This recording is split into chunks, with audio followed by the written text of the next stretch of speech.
All right.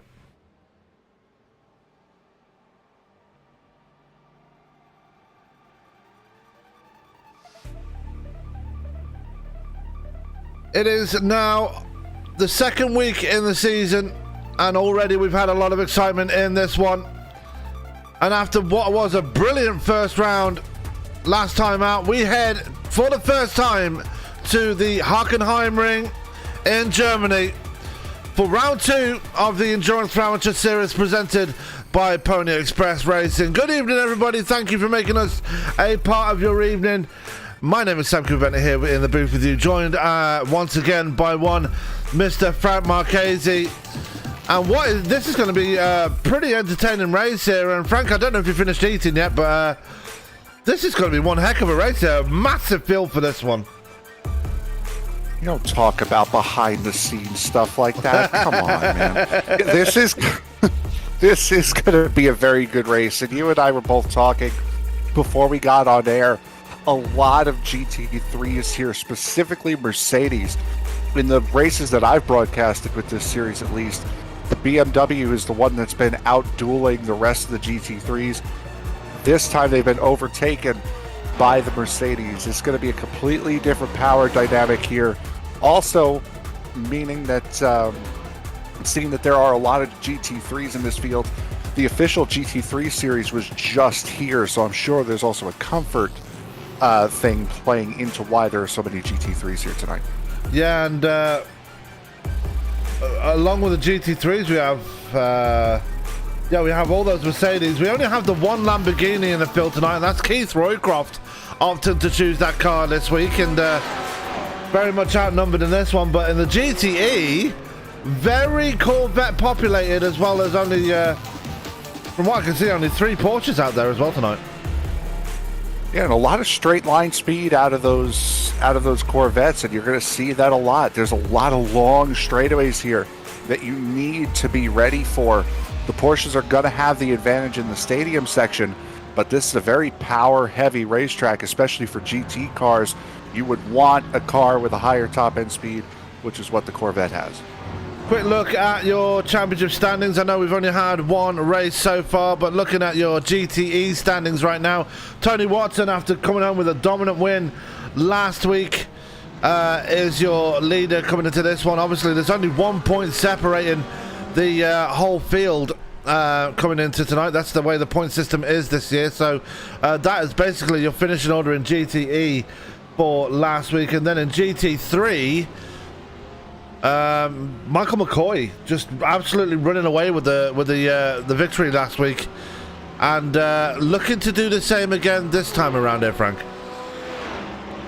Yeah, I'm looking through here really quick to kind of see where in the world he is. There he is. He's in the number 33 Mercedes, and naturally the quickest of the GT3s. So it's going to take a lot to try to beat him. One guy that's not quite on the same pace that he was last week, another Mercedes, Matthew Limoncelli right now, currently sitting in, I believe that would be 5th spot in the GT3s. So it's going to be a different dynamic here this week. Yeah, as practice does come to an end right now, qualifying will begin. 29 drivers, as I've already mentioned, in the running for this one, and a couple of changes from last season for one driver at least. Anyway, Bryce Anderson moving over from GTE to GT3. Now we're going to see how he fares in that one. He was 4th fastest, I believe, in practice. Let's see how he fares this time. Let's go down to the track though and see the guys out in qualifying. And we're looking at one, Mr. Fairies, as he's not running the BMW this week. He's running one of those Corvettes we already mentioned. Yeah, and a lot of guys switching between the makes, and this is Fairies is one of them. Furthest one along the track right now is actually last season's champion, Dennis Diaz. He is sporting still in his BMW, as these guys have quite a bit of time to think about how this qualifying lap is going to go for them. Yeah, Diaz missed in the first round at VIR, but still back here again for this one, and enjoyed a bit of go-karting last week, and enjoyed a good break, so to speak. So really coming back with a Meme W, hoping to pick up where he left off at Watkins Glen. Yeah, but it's good and bad. You get a nice day out. You get to enjoy a day out. But now you've also lost, if he decides to use it, he's also lost his drop week right in the very first week of this season. So that kind of puts him in a pinch. If he wants to repeat as the GTE champion, he has to be here every single week from now on, if he did, in fact, decide to use that drop week. Yeah, one new addition to the field as things stand right now from last week. Oleg Vorotniak making his debut here tonight in the Corvette. Good to see him join the league, and hopefully he can have a good race here tonight. Let's go back to Dennis Diaz as he comes out of turn one. Let's go on board with him as Frankie just want to let us know how things fare around here. Yeah, absolutely. As we've gotten through the first couple of quarters already here, now down this long back straightaway here. Well, it's the Parabolica, really, as we work our way. This, again, longest straightaway flat out on the racetrack, and then it comes down into this ridiculously tight hairpin section here. Then again, you're now charging back towards the stadium section. You have to make a right here. This should be flat out. A deceptive braking zone here. You have to be on the brakes a lot earlier than you think. Really tight left-hander through here. Careful on the throttle during this right-hander. Those curbs right there, plus the track starts to fall away. Really looking to upset the car.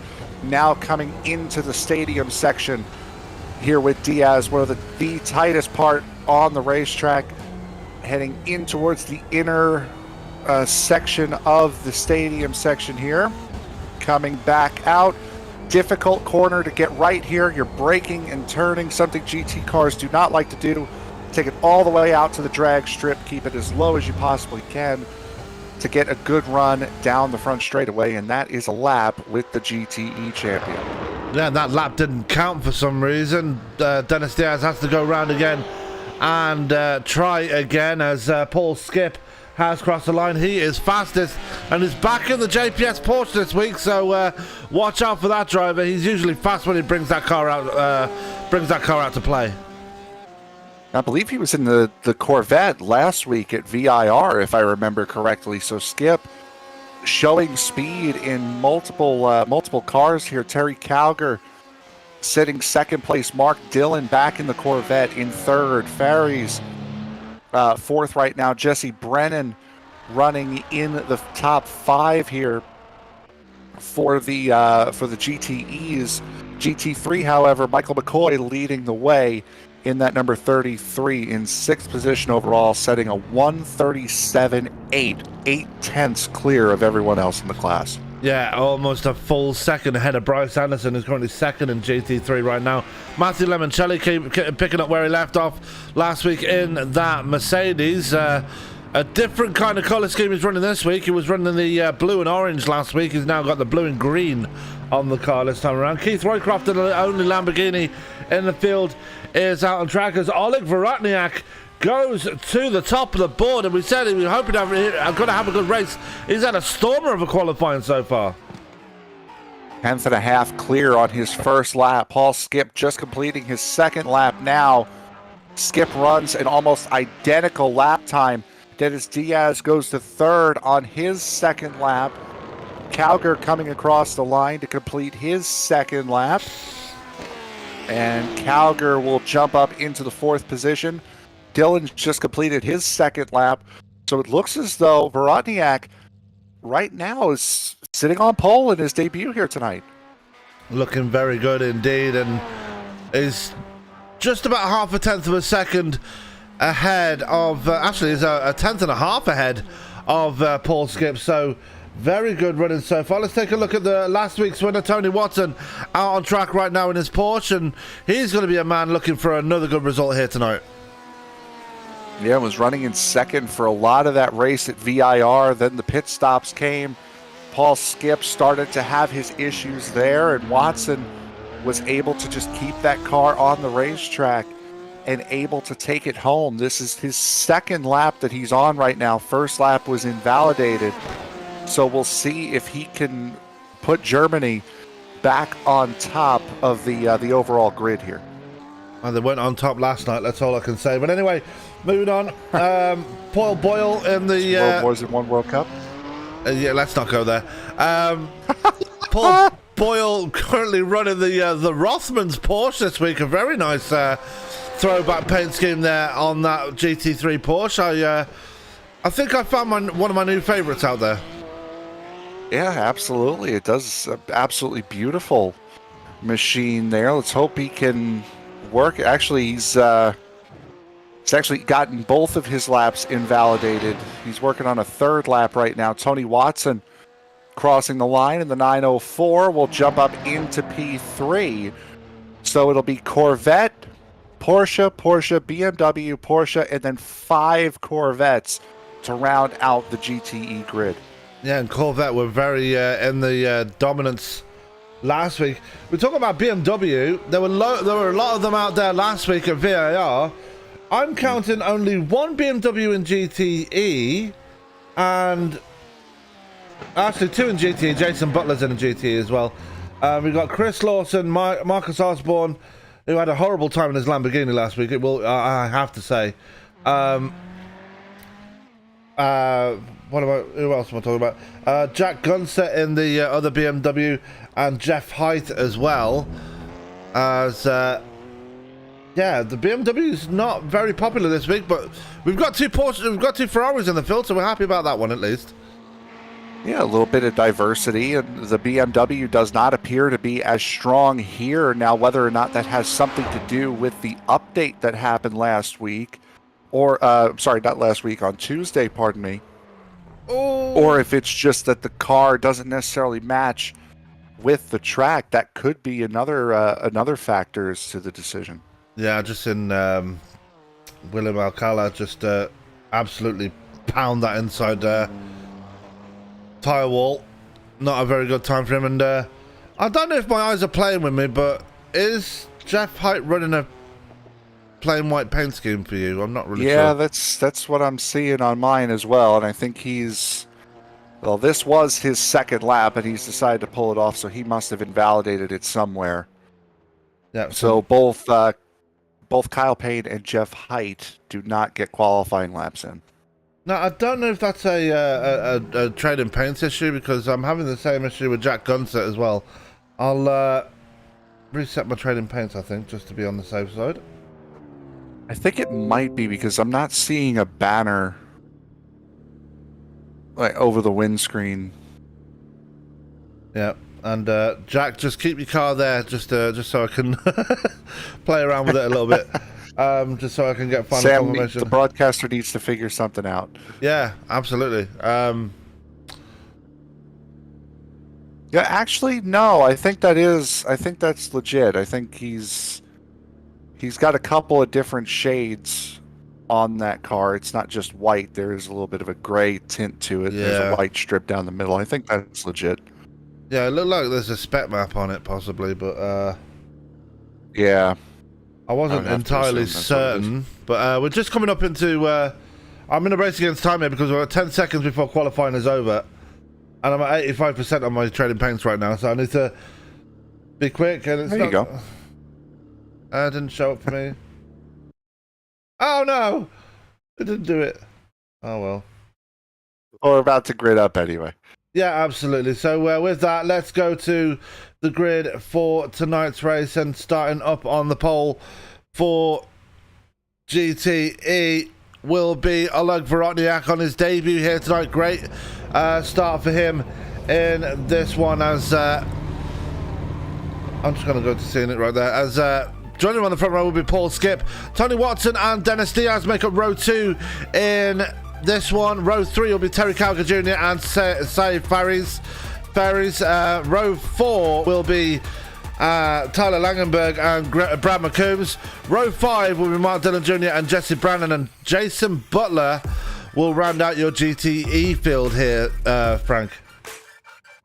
Yes, he will. He's not the slow. Actually, yes, he is. Never mind.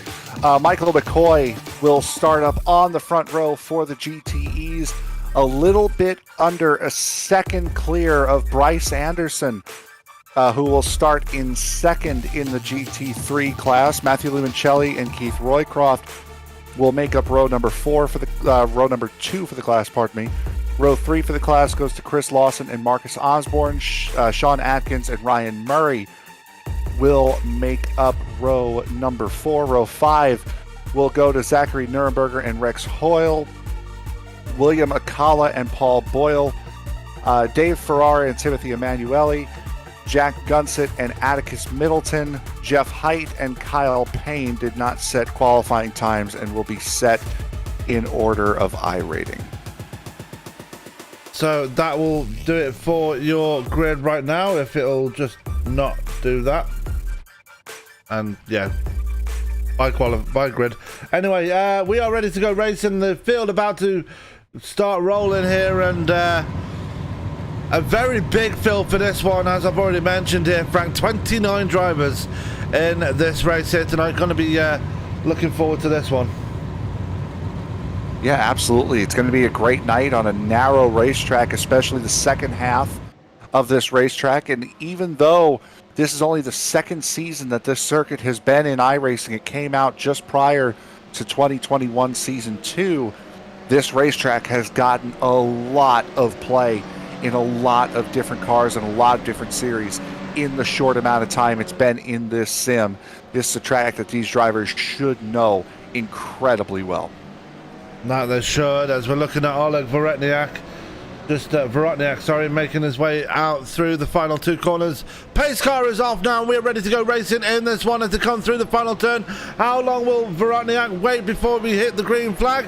We hit the green flag right now, and we are now racing here at Hockenheim for round 2 of the Endurance for Amateur Series as the GT is set off in towards turn 1.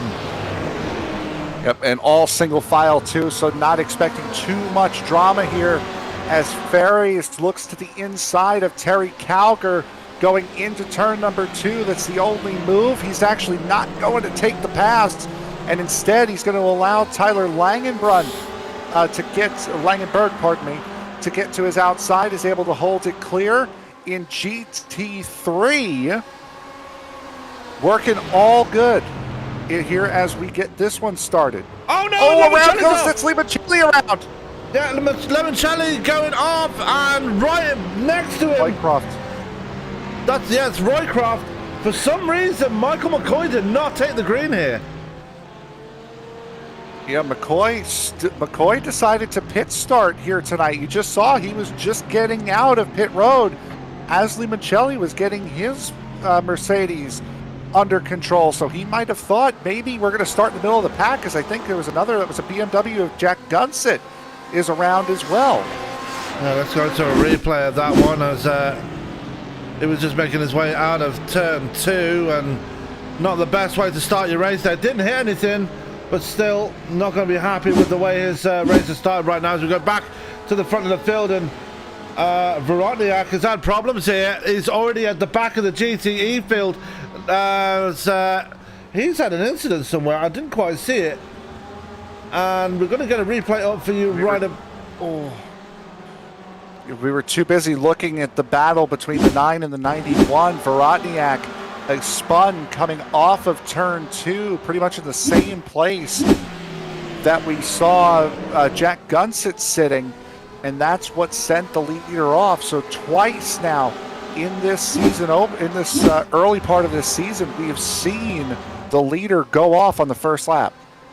Yeah, and that was a very unfortunate incident. It looked like he had a technical issue because the car just snapped right for no reason. As we look at the lead battle now in GTE, and it's going to be Skip versus Watson as they make their way through the hairpin, and Skip runs wide. Yep, same exact thing. The duel between Skip and Watson resumes. Watson able to maintain the race lead, but Skip, able to retain the race lead. But Watson, we know how good he is. Again, the GT3 champion last season, already with a GTE win under his belt this season. Yep, so 90 minutes of racing are underway. We've got very close battling going on right now. We're on lap 2. There is Tyler Langenberg sitting there in P6 right now, just ahead of Terry Calger.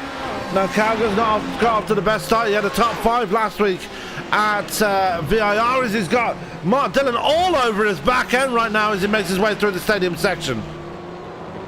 Yep, Mark Dillon was very, very good at VIR last week. A couple of mistakes put him back, but if I remember correctly, it was a podium finish for that number 3, and he takes a big dive going into the final couple of corners there in the stadium section.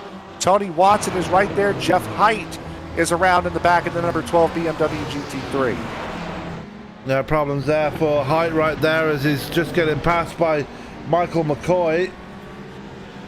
And McCoy is actually still making his way through the field right here, as for some reason it's not updated on my time and scoring, but I can tell you McCoy is not last anymore. He's made up a lot of spots already. Yeah, it's showing the same thing on my end as Dennis Diaz up at the front. Dennis Diaz, and that's Fairies in the number 9. Diaz trying to get that position back from Fairies. Fairies already up 3 positions from where he started, making 2 passes on track, and then the issue with Vorotniak on the first lap. So big moving for the number 9 as Diaz trying everything he can to get around him early. Yeah, as this quartet still right with them, and Brad McCombs already up 3 spots as well. He's had a good start in that System X Corvette, and he had a fantastic race last week, finishing 2nd in the race, and I think it was 2nd, or was it 3rd? I think it was 3rd. I believe it was, yeah. Yeah. I'm going to say 3rd. Anyway, the Corvette currently sitting in P5, up 3 spots already. Tyler Langenberg up 1. Let's go back to Oleg Vorotniak as his difficult start still continuing here. He's had another off-track somewhere, I believe, just not having the best start to his race. No, he's not, and neither right now is Ryan Murray in the 37 Porsche for GT3. Overshot the hairpin down at the end of Parabolica, had to sit and wait while essentially the entire class went around him. Yep. Limoncelli and Atkins. Yeah, Sean Atkins and Limoncelli going at it right there. No, that was actually Jeff Height. Yeah. Yeah. So Height in more trouble right now. That's Kyle Payne right behind them in the GT3 Mercedes. I don't know why I said GT3 Mercedes, because there isn't a GTE Mercedes. Anyway, let's go back to the battle at the front now in the GTE as Fairies is still doing his best to hold off Diaz, but at the same time putting Watson under a lot of pressure in this one. Yeah, I think he's going to lose it now. He's also brought Brad McCombs up with him as well in the number 23, and McCombs now trying to make a move on Dennis Diaz and Will going into the stadium section. And that is a very ballsy move going into that corner, because you don't normally see cars going 2x2 through that very sweeping right-hander. If you get it wrong, it'll spit you off into the gravel. So very brave move there by Brad McCombs, making up the spots already. He's up to P4.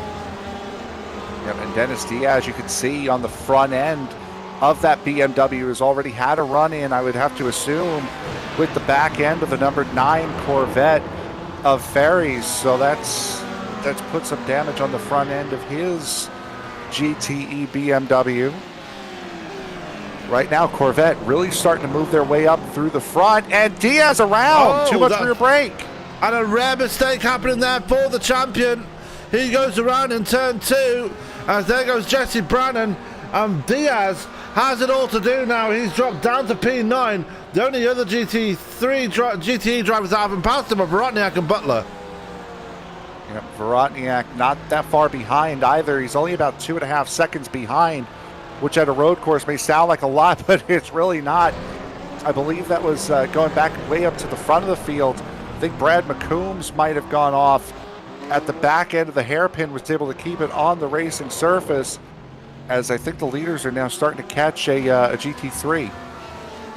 Yeah, a lot of people having connection issues at the moment as well, so got to keep that in mind as well. I'm thinking that might be why Vorotniak has fallen back as well, as we've got problems.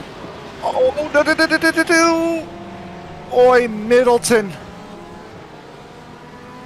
Middleton went onto the grass going into the hairpin there, and almost spun it right in front of the overall leaders. Well, did spin it, just fortunate he didn't bring it back onto the track.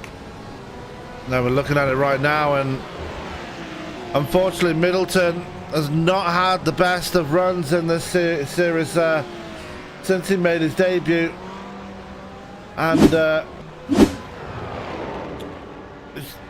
tries to make it to the end. Though I will give him credit for his determination, but unfortunately just not able to keep the car on the track on most occasions.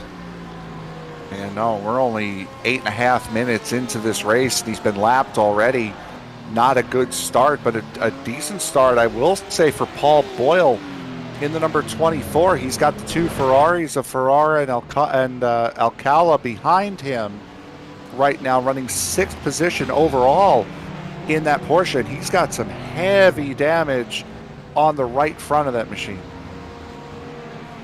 Yep, and again, I'm being just like I was last week, being a perfectionist this week. Run wide for the final 2 corners, and then now he's under attack by 2 Ferraris. That's Dave Ferrara and William Alcala right behind him. This is a very interesting little battle back here in the GT3s. Yep, Alcala just could not quite get the run that he needed on Ferrara, but you can see he is a lot quicker than Ferrara. Going down into 3 is behind them. That's Roycroft and Emanuele. Roycroft making the move up, trying now Emanuele. Track falls back in his favor. He's able to keep the position as they're 3 wide ahead of him. Yeah, and that was because Paul Boyle went off in turn 2 and went way wide and came back on track right in front of the 2 Ferraris who are going to split him right here into the hairpin. And that is a very, very big dive there. Boyle Alcala does not pay off, and they're still 3 wide as they head towards the stadium. They went into the hairpin 3 wide. They come out of it 3 wide. Now 2 by 2 into the stadium section. The man who was at the back of it all, William Alcala, who was the quicker of the 3, ends up out in front. And now Boyle's starting to fall backwards as here comes the Lamborghini of Roycroft getting into the mix as well. I've just noticed he's got an ESPN logo on the back of his car, so that'll give him about 20 mile per hour extra speed. So good on you, Roycroft. As we go back to the ESPN chip. Yeah, it's the ESPN hacks. Anyways, we go back to the battle for 3rd place right here. Not really a battle anymore. Fairies has managed to get away, but Watson has managed to reel in Paul Skip once again. Yeah, Watson has been very, very good. We saw how he started the race at Watkins Glen 2 weeks ago to end last season in the GT3. There's a car stopped in the grass here in the infield section. Ryan Murray's around at the start of the stadium section. Boy, there's a lot happening here in a very small area. That stadium section was littered with stopped cars.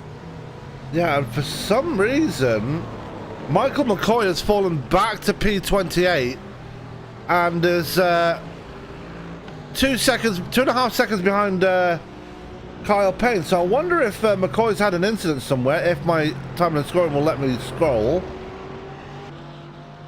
Yeah, he has. He had a big off. Oh, yeah. Oh, he spun.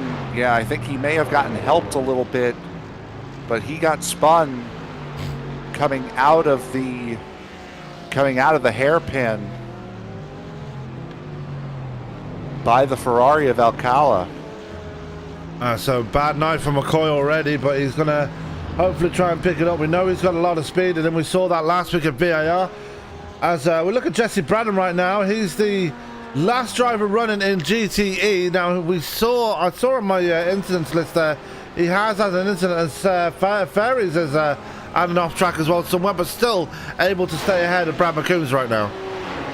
Yeah, it's all over the place right now, and going back up to the front with Skip and Watson, these two going through the stadium section right now in identical cars. These two in the Porsche GTE.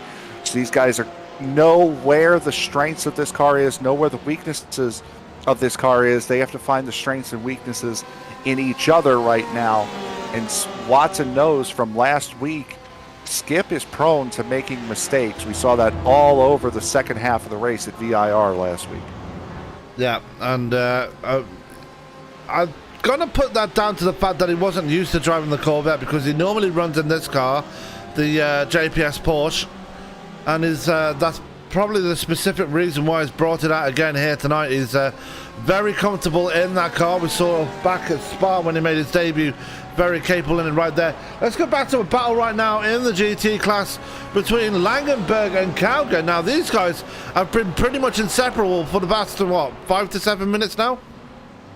Yeah, they are, and they've split. I believe that's Jeff Height there. They've gotten around him coming out of turn 1. Michael McCoy has pulled off and jumped into the pits, by the way. So the man who dominated last week, don't know if he missed the grid or if he was trying to challenge himself a little bit, trying to get through the field. If it was the latter, boy, has it backfired tonight. That it has, and it looks like he might be calling it a night here, and I believe he has. He's out of this race, and very, very poor night for the man that won last week at VIR, but a very good night so far for this man. Bryce Anderson already out to what I believe is a 4.5 second lead over Chris Lawson.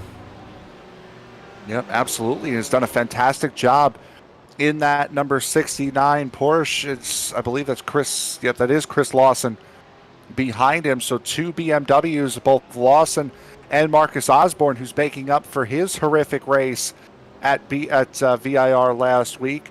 Just behind them, that's Zachary Nuremberger getting around. I believe that would have been Sean Atkins. No, it wasn't Sean Atkins.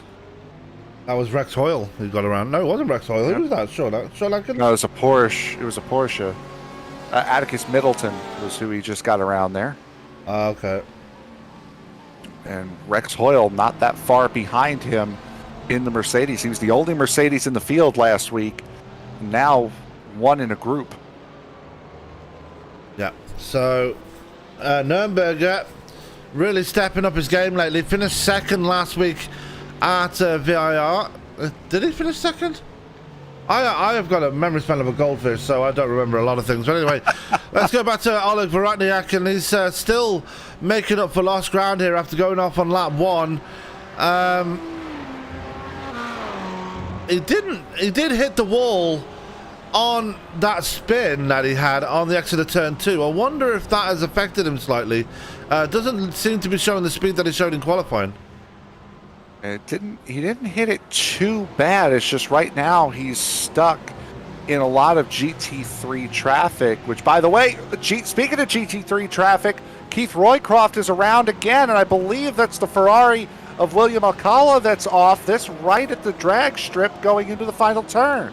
Yeah, let's take a another look and see what happened here, and I believe Dave Ferrara might have been involved in this as well. Oh, no. Roycroft spun, and Alcala had nowhere to go. Yeah, and hit the curb. Ferrara having to tiptoe around it. Not really sure what happened to Middleton. I'm guessing he just went off by himself because he was by himself at the time. Jeff Height going off as well. Just a lot of things going off at the same time, and I believe Roycroft has just had another incident as well. So, not a good night there for the Lamborghini driver. Actually, that's in the same spot, so he hadn't moved at all. He just couldn't get it back in the straight line again. Yeah, no, unfortunately not. And a lot of tense moments here because that battle that those three really just wrecked out of, now all the GTE leaders are catching up to that battle as Timothy Emanuele now trying to keep Matthew Limoncelli around behind him, and does successfully for the moment. But here comes the 9 of Fairies in his Corvette trying to get through. And does get through on Limoncelli. Will look to the outside of Emanuele. Emanuele's got to be very smart here and try and keep that door closed on Limoncelli, and does. So good heads up driving there by Emanuele. Middleton! And yeah. Boy, Middleton's spot again right in front of the fields, and I believe that's Watson involved in that. Yes, it is. Take another look again. And we're going to take a look at Middleton again, coming through this last part of the course. And again, yeah, Middleton. Oh, back in. Not very good situational awareness. I will have to say that. I hate being critical of drivers, but really should have kept it there until everybody went past. That's what you scream during official races, is look at your relative. Just when you spin like that, it's already a lost cause. Just lock it down. Don't move. Brad McCombs goes up into the second position now, with Fairies having a damaged Corvette at the nose of that car. Tyler Langenberg now trying to battle with Dennis Diaz, who's already been through the wars tonight as well, as they both try to get around Matthew Limoncelli. Yeah, and Dennis Diaz already back up to P4, by the way, and he's looking to the outside of Langenberg. Or is that Langenberg trying to come back, Alan? We don't quite know as they come down towards the right-hander right now, and Dennis Diaz gets the clear and holds on to P4 for now. Yeah, that was Diaz making the pass, and he got it done because the track came back into his favor, gave him the inside line, and now he's able to split Langenberg as Limoncelli now trapped in the middle. Yeah, Limoncelli, though, has got ahead of Emanuele, so he won't be too disappointed with where he is right now, even if he is in a GTE sandwich. Speaking of Emanuele, he's coming under attack from Sean Adkins, who's going to be right on his tail on the exit of turn 1. So Emanuele not out of the woods right yet, as Ashley Atkins runs wide to get out of the way of Terry Calgar right there. Yeah, there's a lot of stuff going on, and from what I heard, it's really the cornering speed that makes the difference. As that was Atkins that went around there. That's the 3 of Dylan as well. Yeah, and let's take a look at this. And we were just talking about Atkins right there, and it looks like Dylan just out braking himself going into the corner, taking a big lunge there. I don't think Atkins saw him there because, well, Dylan for Atkins will have just come out of nowhere at that point. Yeah, no, that one's on Dylan there. He was trying to clear the Ferrari of Ferreira and try to nip the Porsche of Atkins in the same corner, and it just... ambitious move, and the Corvette unfortunately didn't have enough brake to make it happen. No, it did not. As go back to Paul Skip right now. That incident for Tony Watson has probably left a big smile on the face of the number 85 driver, as he is now enjoying a nice 6-second lead over this man. Brad McCombs in second place, and Syed Fairies is coming into pit road. Yep, Fairies had a lot of front-end damage after that incident a couple of laps ago.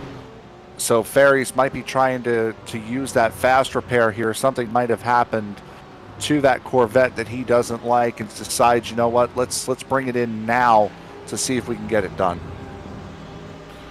Yep, and he'll bring it down happily and get that repair done, and he does. So he did this last week as well, if you remember, Frank. He took an early pit stop and got a fantastic finishing position out of it. Looking to do the same this time around. So watch for Fairies as this race goes on. As there's Mark Dillon again, trying to get around the GT3s. Almost got caught by Emanuele. Now looking to the back of William Alcala.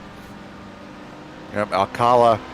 He's lost a lot of speed since that incident with Roycroft and the Corvette. What in the world has happened to that BMW behind him? I believe it's Jeff Height. It was.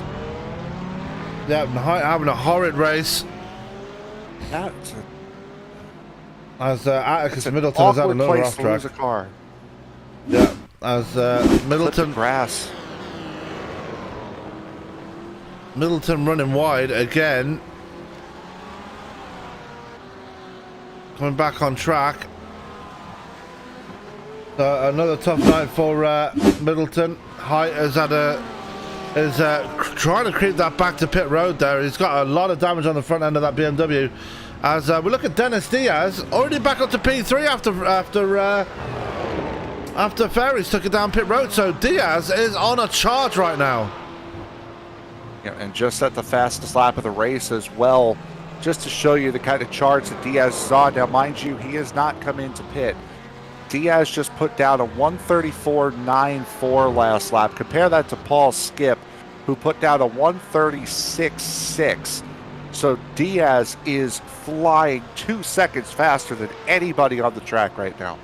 That he is, as he makes his way down towards the hairpin, and he's going to be trying to close that gap on Brad McCombs, and the gap is only 2 seconds now, and he's eating into that time of McCombs right, the lead of McCombs right now.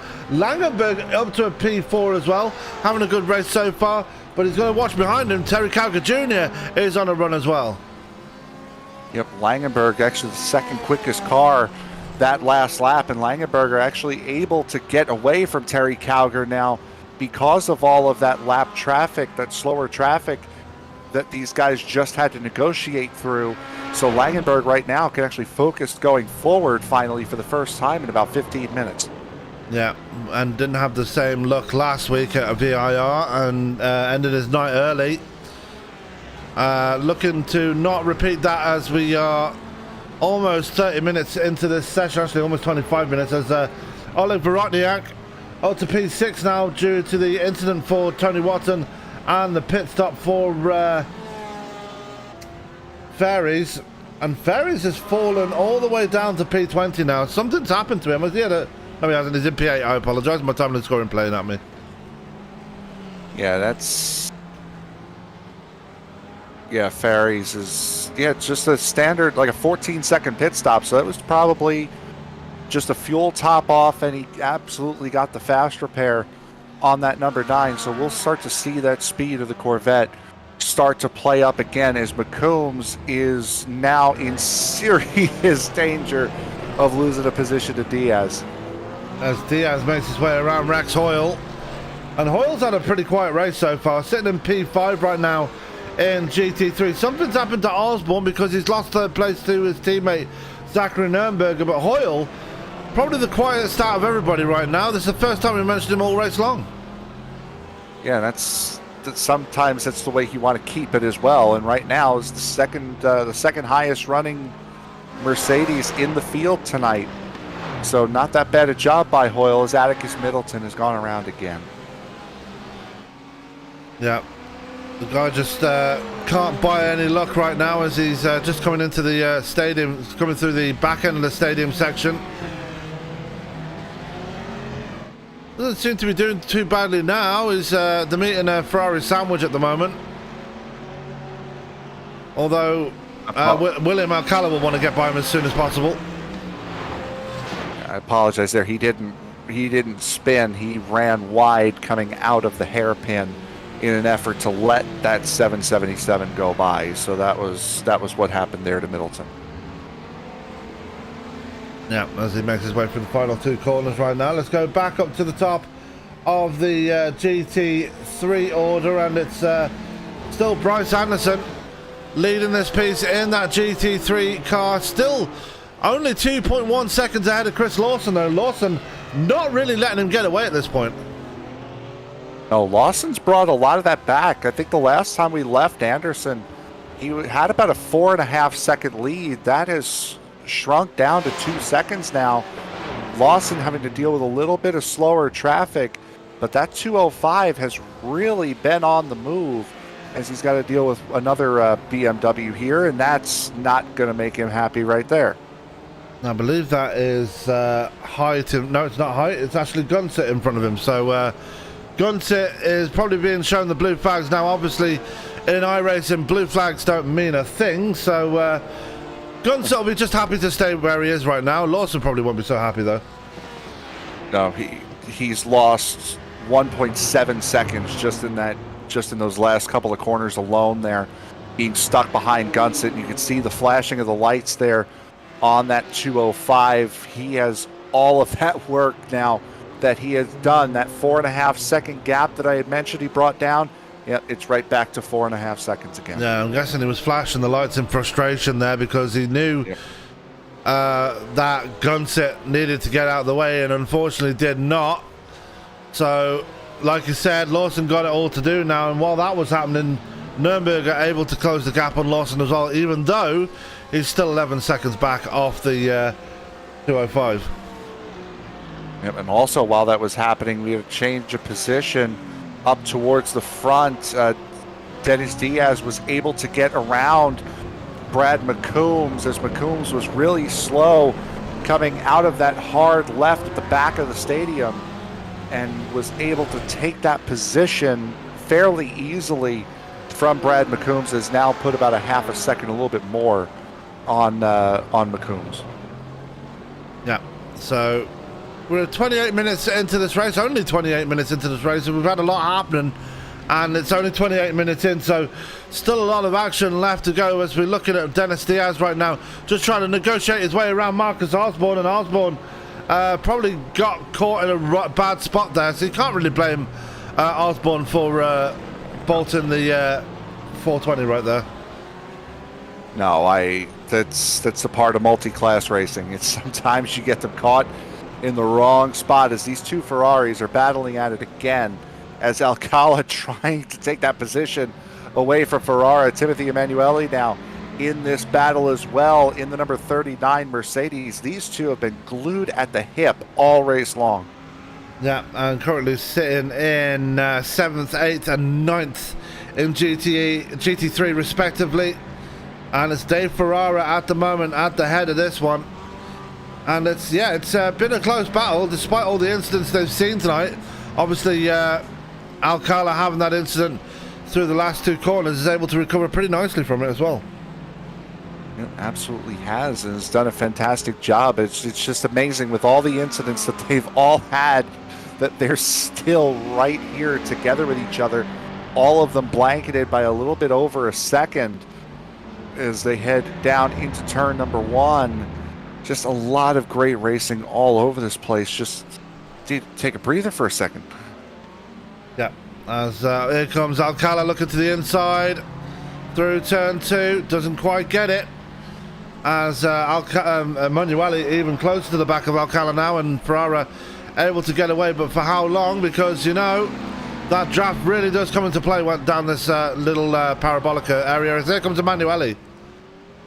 Emanuele's got the line now. I'm surprised Alcala wasn't a little bit more prudent to cover that line off, and you can tell why. He was able to take a big dive going into that hairpin really late on the brakes there, was able to catch right back up to Ferrara. And now Ferrara almost immediately under pressure from Alcala again, as Alcala right on the bumper of his fellow Ferrari driver. And they've got to be careful, because I'm noticing Jesse Brannon is starting to creep up behind these two. They're going to have to get out of the way of that number 333 sooner rather than later. Yeah, and it's the more I watch these two, Alcala is a lot better in the heavy braking zones than Ferrara is. He's just able to get more out of that 488 than Ferrara is through the braking zones and the heavy braking areas. And you're seeing it right here also, just really able to get a great run on Ferrara. Zachary Nuremberger in the pits from 4th place in GT3, pardon me. Yep, straight in, straight out again for the BMW, for the Mercedes driver as well, so not too bad for him as we go back to the battle between Alcala and Ferrara. I know this is a bit further back than you'd like it to be, because there's not really any battles going on in the top of the field right now, but this is a good battle to focus on, as we've got I don't know, it's always nice to pick on the midfield battles from time to time. Yeah, absolutely, especially when it's been as close as it has been all race. There's a story there with these guys, with how close they've been, and a big lunge again coming from Alcala in the 14, that second Ferrari, just not quite able to make the move and make it stick. Jesse Brannon now has gotten around Tony Watson. Watson had it off, as I believe Rex Hoyle and Dylan have had an incident. Yep, there they are at the back end of the back end of the hairpin in the stadium. Yeah, we're just looking at a replay of Brad McCombs going in off for the final section, as I don't know who you're looking at, so it was the end of that. Just Dylan was trying to get back on the track. Wow. Okay, that was Gunsit. there might be an issue there with Gunsit, because unless he was trying to get out of the way of Rex Hoyle, he was really slow going into that turn and moved right up into Hoyle's path there. I'm not sure if you've seen that just yet, but that could be questionable. My perspective is that Hoyle went off right in front of Gunsit. And Gunsit was slow, though. He was waiting at the edge of the track there for, it looks like he was waiting for Hoyle. And it won't show me the rest because iRacing. Oh, okay, never mind. Gunsit had spun off coming into the stadium section. That's why he was slow. He was recovering back onto the racetrack. Okay. Yeah, so looking at Mark Dillon there, just trying to get around Jeff Height right now as he makes his way through these final parts of the course. Going back to the front, Dennis Diaz is trying to close the gap between himself and Paul Skip at the moment. The gap, well, I don't know what the gap is because SDK is playing up. Oh, it's 8 seconds, never mind. 8.4, yep. 8 seconds, the gap between Skip and Diaz, and that's actually grown quite a bit. Again, we were talking about Diaz setting that incredible lap time that was 2 seconds quicker than Paul Skip. Well, Skip's flipped the page on that, and probably because of traffic. Still only 0.2 between the two, but it's 0.2 in favor of Skip. Yeah, as looking at the battle for third place overall, it's between Tyler Langenberg and Terry Cowger Jr. as they come towards the stadium section. Now Langenberger has it, Cowger wants it, and now Cowger all of a sudden has come alive in this race. Had a pretty slow start, now looking for a podium spot. Yep, Cowger's found the rhythm in that portion now, and Langenberg he's slowly been reeling Langenberg in. Langenberg making a little tiny mistakes that Cowger just is not making, and Cowger doing a fantastic job right now of working himself back up to the back end of that Corvette. We were talking about the possibility of the straight line speed being the winner tonight for the Corvette. That has not played out. Both Dennis Diaz and Cowger both in pit road for GTE. Yeah, I just noticed that in the corner of my eye. Both of them coming in, and Vorotniak coming in as well. As he slows down for the line. So GTE pit stops are happening right now. Let's take a look at Marcus Osborne as he comes out of the final turn. GT3 is not really pitting as much as as quickly as the GTEs are. No, and that's usually the case. GTEs go a little bit slower, using a little bit less fuel. They'll be able to go a little bit longer than the GTEs will be able to. Sorry, just looking through here. I believe Jesse Brennan, Tony Watson. This is a nice little battle here for 8th position overall. Brad McCombs in there as well, as I believe that was Brennan that just went into pit road. So that will leave Watson and McCombs to duel it out for the 8th position. Well, you got to think McCombs has got the faster car at this point. Watson has been on those tyres for quite a number of laps now, whereas Cowger has 11 laps fresher tyres than, not Cowger, McCombs has got actually 9 laps fresher tyres than Watson. So you got to think that McCombs might have a bit of speed over him, but it depends on how much fuel he put in the car.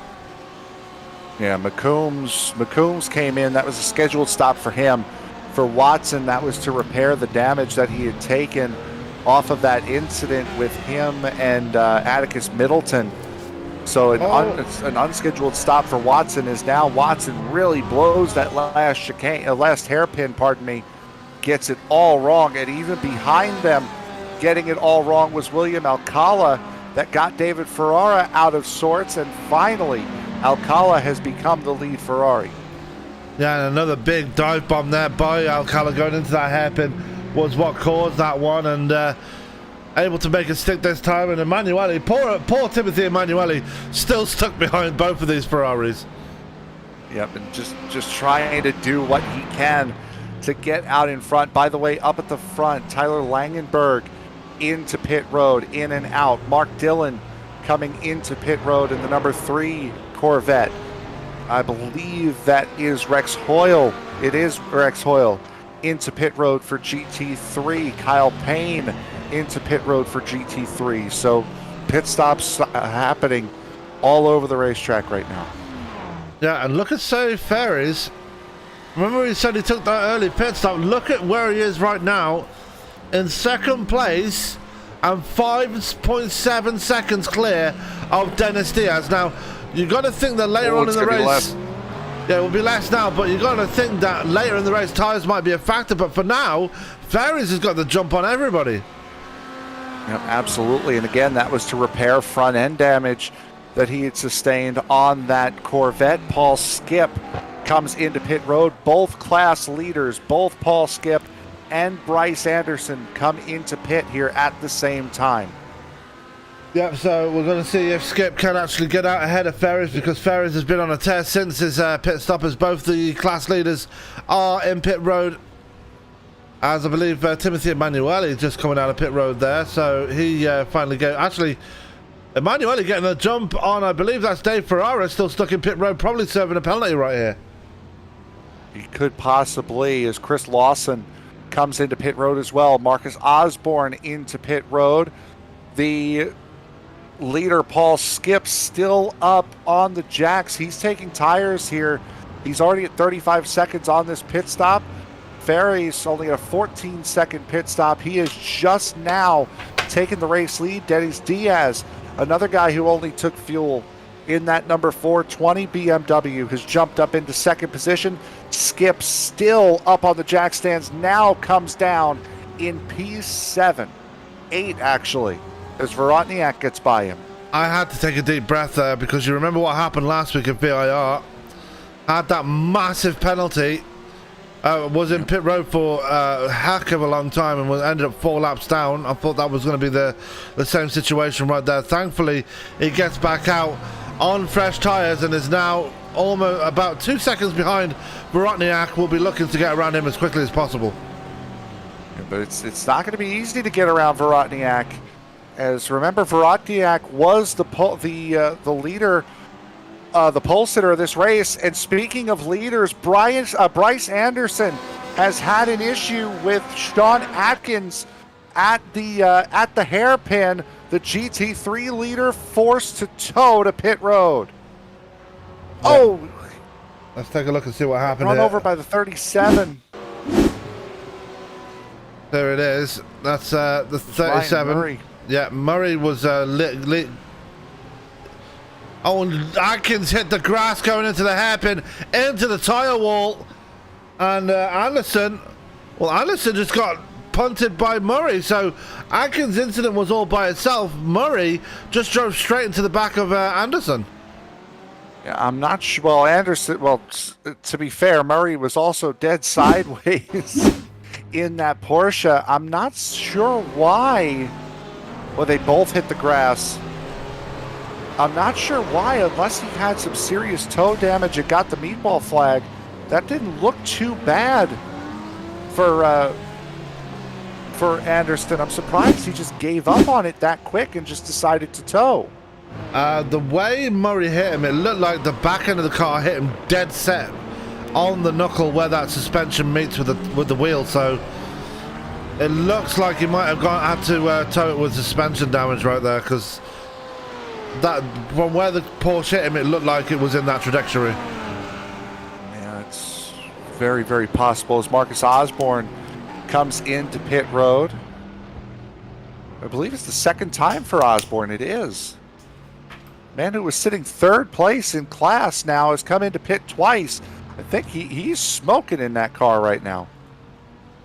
That he is. So he's picked up some damage somewhere. We're going to try and find it. As no, I'm not seeing any. I'm not either. So,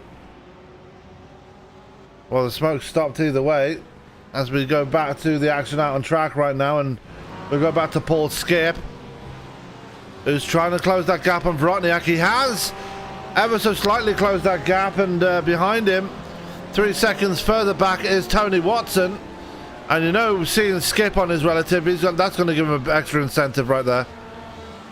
Yeah, he's gotten around Watson because Watson's actually coming in. That 904 was ahead of both Skip and Vorotniak when Skip came out of pit road. So something happening with Watson here is he actually chose to pit road after going into the lane, pardon me. Yeah, and still nothing coming up on my incident list. So unfortunate for that. As we go back to the leader right now, Fairies being chased down by Dennis Diaz, who put one heck of an aggressive move on Timothy Emanuele to get around him. Dennis Diaz wants to get to the back of that Corvette as quickly as possible. Yep, and also this is the first time in a long time that Diaz has a clean race car. Took that fast repair during the pit stop that he had on lap 12 for lap 22, pardon me, for him. So Diaz playing with a full deck of cards now, 0.7 of a second quicker that last time around. We'll see what he can pick up on Fairies this time, but he is really reeling that number 9 in.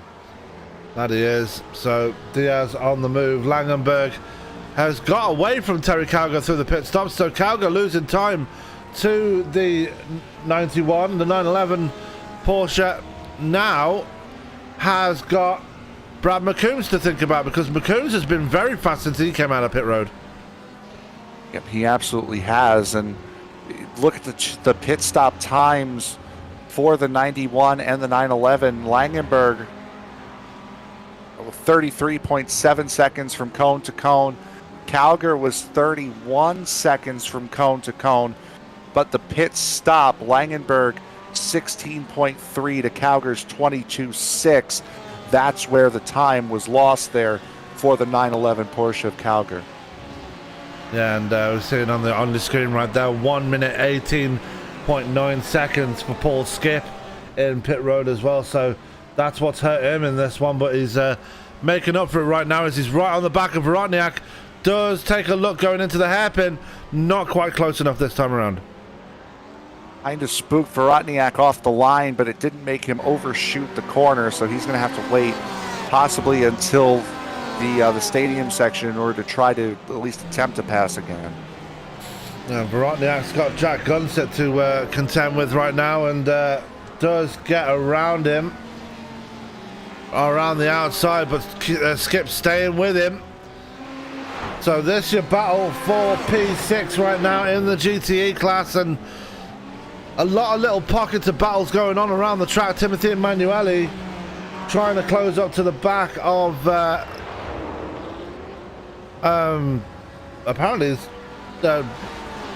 Bryce Anderson. Apparently can't be Bryce Anderson, because Bryce Anderson's a lap down. Surely? No? No, it is for position. It's Calgar behind him that just got ahead of him, and yeah, you're right. That is Bryce Anderson ahead of him.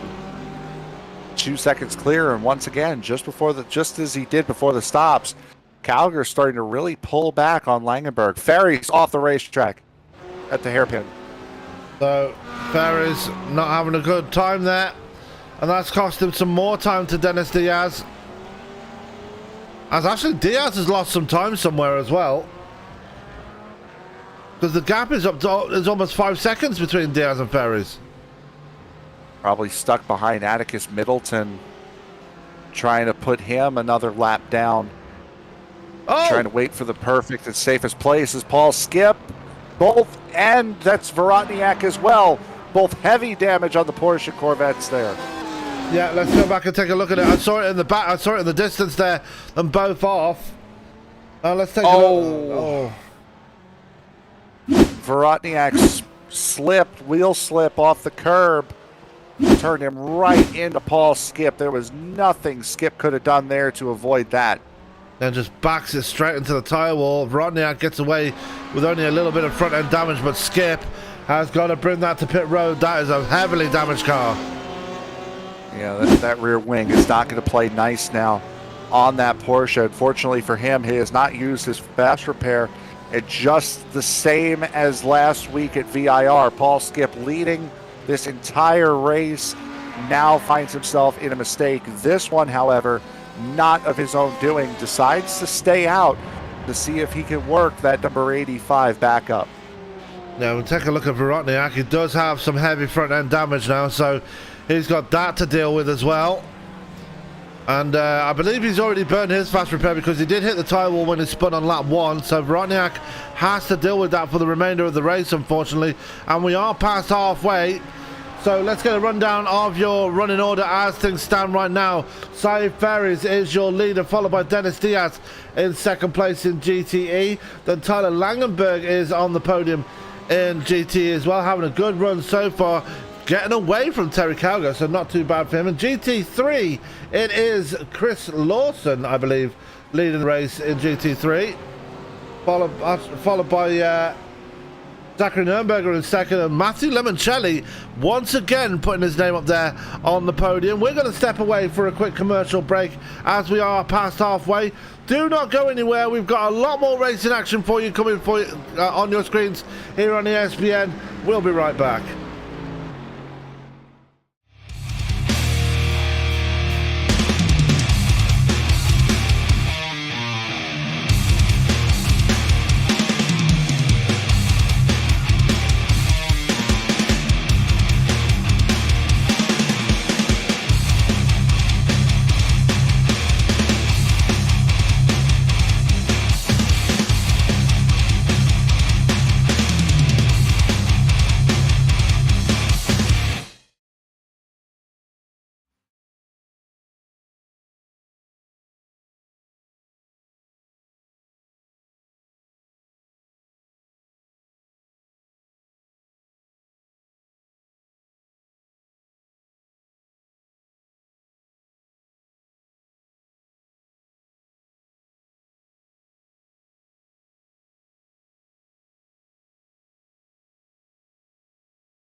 And we are back live here at Hockenheim with the Endurance for Amateur Series, and a lot of things kicking off while we were away for the break, and you probably saw it on the break screen right there, Frank. A bit of an incident between Limoncelli, Jesse Brennan, and unfortunately Zachary Nurnberger. There's another one happening right now as Tyler Langenberg and Terry Calger coming to blows, coming through the hairpin right now. But yeah, you saw it 3 wide between Jesse Brennan, the 51 of Limoncelli, and Zachary Nurnberger. Nurnberger, unfortunately, coming out the very worst of that deal there, getting spun around. And then just now coming through the hairpin, Langenberg and Calger coming to blows in the hairpin. Now we just saw a replay of that right now, and yeah, it was a big dive from Calger that started that one, and that's actually didn't pay off for him because Langenberg actually able to hold on to that position. The battle for third place really kicking off as we've also had a pretty big retirement in the GTE class, but we're going to go to the race lead battle right now. It's Fairies versus Dennis Diaz. Yep, Diaz has done so well to close that gap in. Fairies with a 137.99 that last time around. Diaz a 136.72. So 0.8 of a second quicker, and now here he comes. Fairies takes the defensive line, going into the hairpin. Are we going to make it 3 for 3? No, we're not. Fairies gives Diaz plenty of room, tries to let him outbrake himself. Fairies keeps it in the racing boundaries on corner exit and takes the lead of this race overall after having to come in very, very early, after having that damage early and falling back. Now, so Fairies having to give that one up, and Diaz now runs wide on the left under through the stadium section. Now Fairies still right on the bumper of Diaz, and Diaz going to have to defend to the inside now. Fairies going to try the outside, going into this left-hander. But, Fairies very aggressive, still able to hold on, though, and still right on the bumper of Diaz as to go through the second part of the stadium. Now, of course, it's a battle for the race lead, but I'm not sure why Diaz is battling so hard with Fairies. These guys are running lap 36 right now, and that's exactly why. Fairies last came into pit on lap 13. It was right around time where Fairies was going to need to make his pit stop. So I'm not sure why Diaz was battling him as hard as he was with that pit stop imminent. Yeah, and before we went to this battle, a lot of things to talk about with retirements. We had during the break, we had, I believe, 3 big retirements in this one. Tony Watson being a big one. Paul Boyle out of the race as well, and Mark Dillon also out of the race as well. So some pretty hefty retirements already here tonight. Yeah, absolutely, and that right there solidifies the fact that we will be seeing a new winner here this season. No repeat winners in the first 2 weeks, so that's nice to see. As Langenberg still trying to hold Calger behind him in what is now a battle for second position overall. Yeah, and Calger just not able to get to the back of Langenberg. Langenberg doing a great job of holding on to that second spot right now as they're coming up behind Zachary Nurnberger to put a lap on him, and Fairies still in pit road, just getting out of his pit stall now, and Fairies almost spinning coming out of his pit stall. Too much gas coming out of the box. Able to keep it straight, though. He may not have had his pit limiter on, at least while sitting in the box. You could see him shaking that car, trying to get as much heat into the tires as he possibly can as he comes out right in front of the GT3 leader, Chris Lawson. Yeah, and Lawson looking for his first win. Obviously, he made his debut in Watkins Glen and the season finale of Season 1. Had a few mistakes there, but the Pony Express BMW driver looking for a good result here, coming off the back of a unfortunate incident there for the former race leader, Bryce Anderson, who incidentally is back up to P5, but does have Keith Roycroft for company behind him. Yep, absolutely does. As you're talking about, there's Anderson and Roycroft. Another battle for the 4th position happening right now as Oleg Vorotniak now trying to hold Paul Skip behind him. Terry Calger has come into the pit road and is now coming out in that 911 Porsche. It is now the battle for third between Vorotniak and Skip starting to heat up. Skip 0.6 of a second quicker than Vorotniak that last lap. Still has not come in to repair that rear wing. Yeah, and I'm surprised Skip is able to keep the speed in that Porsche despite the damage on his car, but we've already seen no love lost between these two drivers in this race so far, them coming to blows just before the commercial break, and it's going to be war again as we get to the closing stages of this race, and I believe everybody still has one pit stop left to make, and it's going to be that pit stop that decides it all between these two, I reckon. Terry Calger and Fairies right now are in the best positions out of everybody, but right now Fairies came in and took tires on that pit stop. Calger did not. So right now there's a 26-second gap between the 911 of Calger and Fairies. So Fairies will not be in the same position that he was in at the back end of this round of pit stops that he was at the back end of last, as Skip takes over the third position as Vorotniak comes into pit road. Vorotniak taking the opportunity to come down pit road and take his second pit stop of the night. Just slows it down for the line here, and we'll try and get the... well, it won't be pushed to overtake, will it, for Vorotniak, as he'll be pushing to keep that position once Skip does make it down pit road again. But we're looking back at Terry Calger once again. He's just taken over the fourth spot away from Vorotniak, and Calger will be happy with where the way things are right now, because you know when Skip brings into pit road, he's going to take that third spot back. I mean, he's got a 45.5 second gap to Dennis Diaz, who's up at the front of this field right now. So if Diaz decides to take tires here on this pit stop, that could mean Calger could jump up into the race lead. Same thing with Langenberg and same thing with Skip. He'll be able to jump Skip definitely. Question will be Diaz up at the front. Yeah, as Langenberg still yet to come down pit road as well.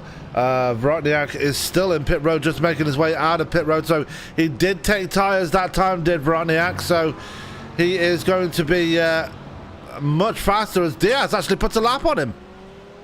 Yep, just came out right in front of Diaz, came out just behind Diaz, and there was also a faster pair for Vorotniak, and we know Vorotniak has speed, and he's going to need to use it right now to try to get the best position he possibly can. Remember, sat on the overall pole, did Oleg Vorotniak, and had the lead for all of about 2 corners. Yeah, and he's on the same lap as Chris Lawson, as Lawson is still only 1 lap down, so not too bad for the GT3 leader. He has got a pretty sizable lead over Limoncelli, but still within pit stop reach, though. 20 seconds between Lawson and Limoncelli. Limoncelli right now has got to be fuming with the Ferrari and the BMW in front of him right now. He was a 1.5 seconds quicker, or actually a full second, pardon me, quicker than Lawson that last time through. So the 51 has the pace and finished second at VIR last week. He's desperately going to be looking for the top step of the podium, but he needs to get around these two guys and get some clean racetrack in front of him. That he does, as Ferrara runs wide to get out of the way and lets Langenberg through for good measure. So Limoncelli has got one out of the way. He's just got to get Osborne out of the way, but Langenberg is screaming up behind him. He's got to watch in his mirrors at the same time. Yep, absolutely does. And he'll most likely, nope, Langenberg coming in, so that threat has been immediately negated, as now he can look towards Marcus Osborne right in front of him. Yeah, and Osborne, not really sure what happened to him. He must have had a penalty or something somewhere, because second pit stop. Yeah, he was. Oh, he did have a penalty. He was in pit road. He was in a pit stall for 1 minute and 13 seconds. So definitely a penalty there for the 7. Langenberg in from second position overall. Diaz still out on the racetrack. Paul Skip still out on the racetrack as well. It's just a waiting game now for Calger, and Calger right now not gaining on the race leader Diaz. So he'll be, actually did gain, pardon me, not on this lap, but the lap before, pulled 0.8 of a second on Diaz. Yeah, and crucially, Calgary gets away ahead of Langenberg. So that battle between those two, if Langenberg can use that fresh speed, I don't think Langenberg took tires there because he was in and out very quickly. 17-second stop. So both of those guys, both Calgary and Langenberg, both only taking fuel on that pit stop, which I think is what Diaz is going to do here as he comes out, coming through the stadium section. Yeah, let's see if he does bring it down pit road, and the answer is yes, he will come into pit road now. So the race leader is in, the reigning champion, looking to win his first race of season 2. And as you already mentioned, Frank, he's got to take part in every single other race if he wants to make it a second championship in a row. You know, and that's it. That's if he used that drop week last week, which I could not imagine him not using the drop week. But we're going to have to see here what he's going to do on pit road as he finally comes to a stop. We'll see if that BMW comes up. Skip 30 seconds behind the race leader right now, Diaz. Does the car go up on the jack stands? It just might. Yep, there he goes. So Diaz will take tires. Now it's going to be a look to see where Calgary is. Calgary has gotten around Dennis Diaz for what would be the effective race lead in the 911 Porsche. Yeah, but I wonder if that gap is going to be big enough because Diaz is already making his way out of pit road. And look at Langenberg, the time he's gained on Diaz as well now. So the problem is Diaz will have those fresh tires, Langenberg will not. Yep, absolutely, and neither will Calgary. 2.5 seconds up to Terry Calgary in the race lead. Langenberg is just inside of a second on Diaz. Paul Skip only 14.5 seconds ahead of Terry Calgary, and we know Skip needs to pit again. He's going to be taking on less fuel and probably going to need to fix that damage. Took tires on the first stop, so he should be in and out this time. Yeah, so Skip gonna have to burn a fast repair while he's at it, coming through the second part of the stadium now, through the right-hander into this very deceivingly off-camber left-hander, and he'll be the last of the GT3s to take it down pit road. Oleg Vorotniak, now he took that pit stop earlier, has made up absolutely no ground on anybody through after that pit stop, so him probably the biggest loser out of everybody in this pit stop section. And he's just put down a 1:35.43, which was his best lap of the race. He's got Jesse Brennan right behind, right ahead of him, and then it's the GT3 leader of Chris Lawson just beyond him. So Brennan right now trying to hold Vorotniak off for what would be the 7th position. And big dive there by Vorotniak, and then takes away the position. That was a very aggressive move there by Vorotniak. Yeah, it was, but a good run going into that turn for Vorotniak and Brannon. It almost looked as though he knew what was coming and just kind of let him have it. As the battle for the effective race lead starting to heat up, Diaz has taken quite a bit of time out of Calgary, as Calgary still trying to battle with one of the GT3 BMWs. Yeah, and that's Jack Gunset has just gone around there as they make their way through the hairpin, and Diaz right there as well. And let's see if Gunset's going to make it easy or not for the champion, as Langenberg gets it almost all completely wrong on the exit of the hairpin. Yep, absolutely. And we're going to see Diaz going to do the same move that Vorotniak pulled and is going to make it work. Chris Lawson off just a little bit going through the first corner, but that was to let Brannon go by. So he's still fine. But again, this battle for the race lead here, how long can Calgary keep Diaz behind him as Skip still has not come into pit lane? No, it's not, and it's just a question of how long he can go for. Surely not for too long, because like we already mentioned, still has that second pit stop to make. He does have a 16-second lead. Once he takes it down pit road, not gonna have enough time to get in and out in front. He's gonna have to, he's probably gonna fall back into the clutches of Vorotniak at this point. He's gonna need about I mean, it's certainly not looking good for Skip to be able to maintain this lead. He needs to find, I would have to guess, he'd have to find at least 5 to 10 seconds in the next couple of laps in order for him to be able to stay out just barely in front. The thing that's certainly going to help him, though, is, again, Skip took tires on that first pit stop, Calgar, so he will not have to take them this time. No, he will not. But Calgar still maintaining the gap between himself and Dennis Diaz, so not too much of a problem at the moment. But you know, Diaz will not let that go easily. He wants to close that gap as quickly as possible. He took a big dive into the left-hander there, into the stadium section. That took a lot of time out of Calgar's lead there. And both of these guys were racing quite a bit in the GT3 Challenge, the official series that was here last week. I actually I was racing with these guys, actually. Well, actually, I was in a race with Calgar, the practice session with Diaz, and I think Langenberg was there as well. So these guys practicing in a different car than what they were racing in, but still, it's track knowledge. And you actually won that race as well, because I was spotting for you. I was going to leave that little detail out, but yes, I did win that race. I gotta take my little victories when they come along. Anyway, so race winning spotter, congratulations. Well, I wasn't really spotting either. I was just watching. Race winning watcher, very good. There you go.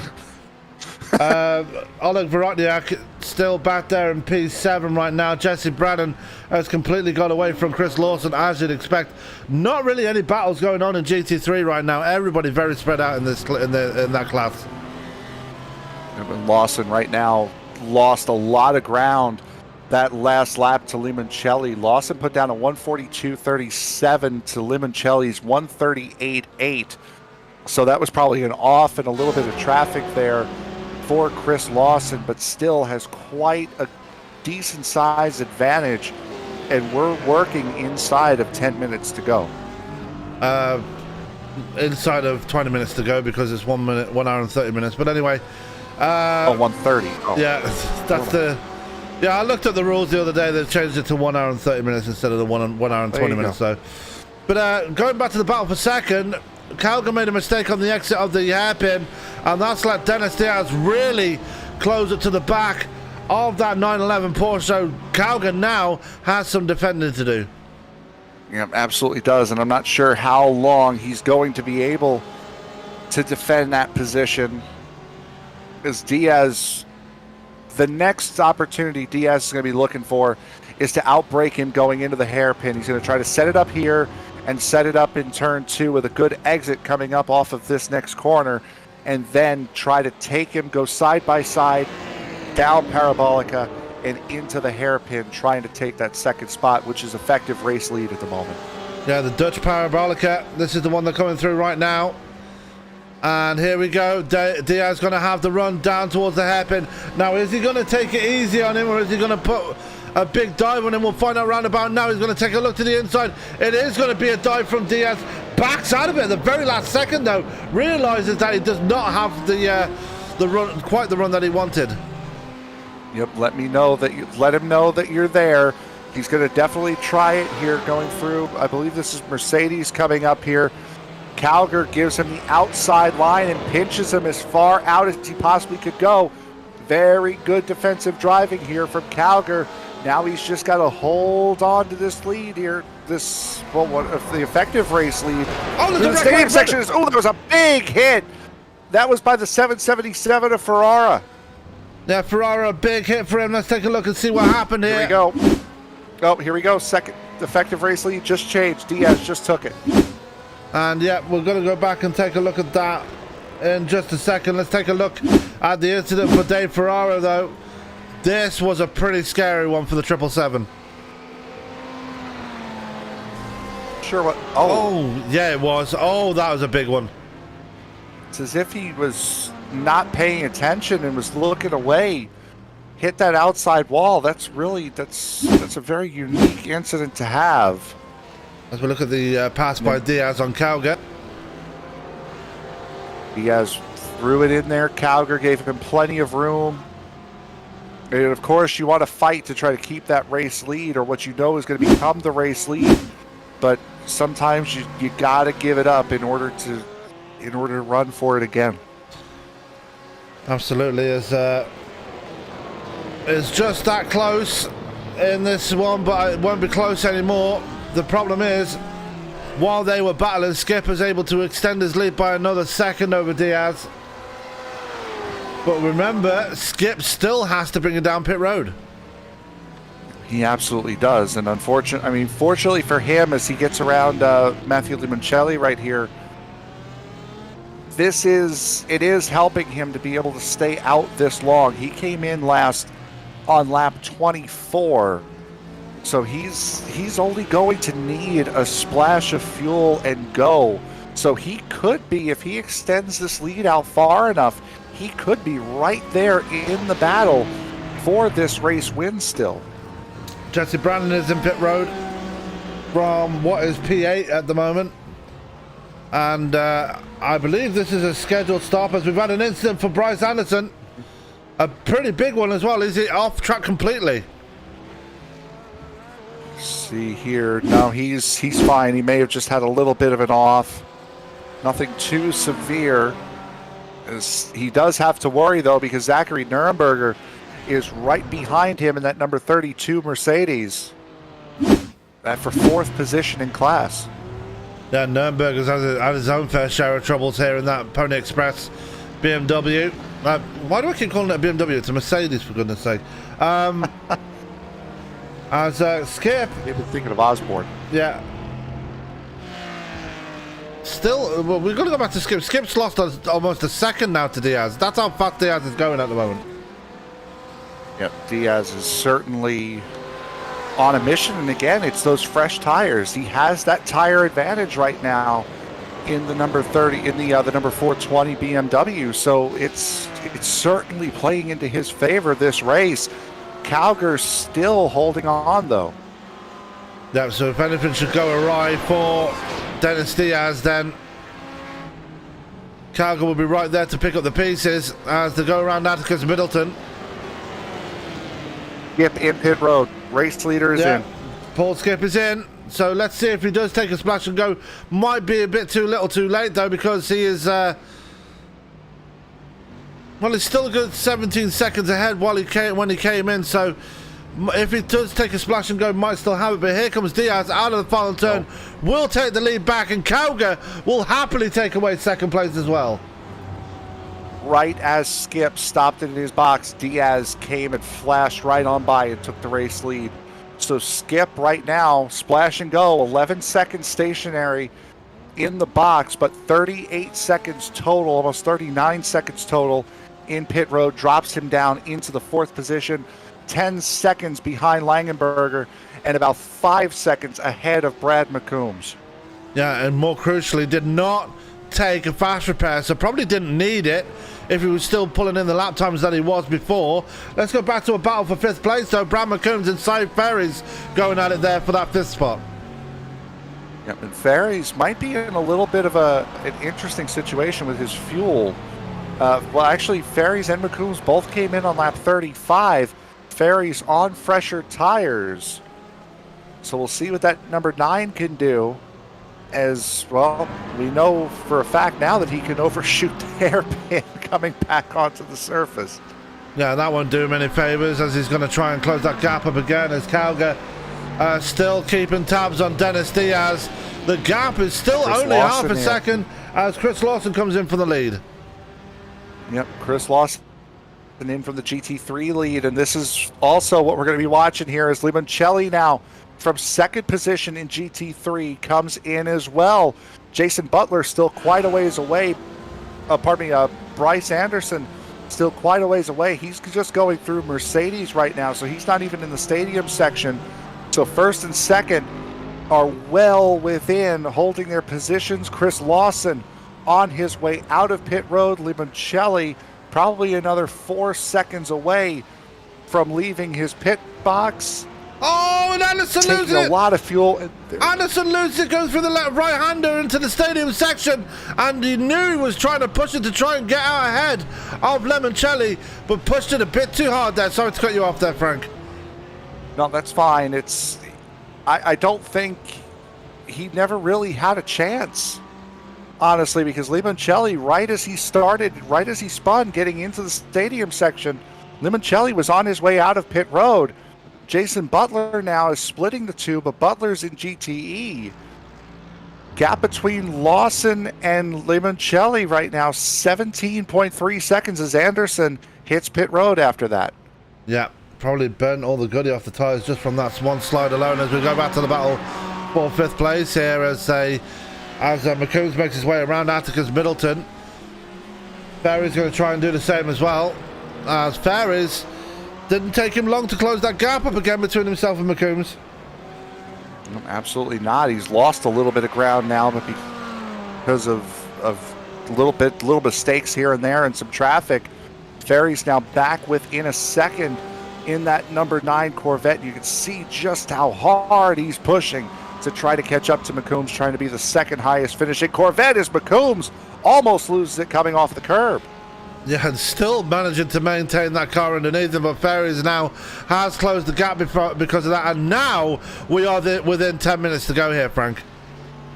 Yes, we are. Diaz right now holding a 1.5 second lead over Terry Calger. Tyler Langenberg also now running in P3. He's 7.5 seconds off the race lead and 8 seconds ahead of Paul Skip.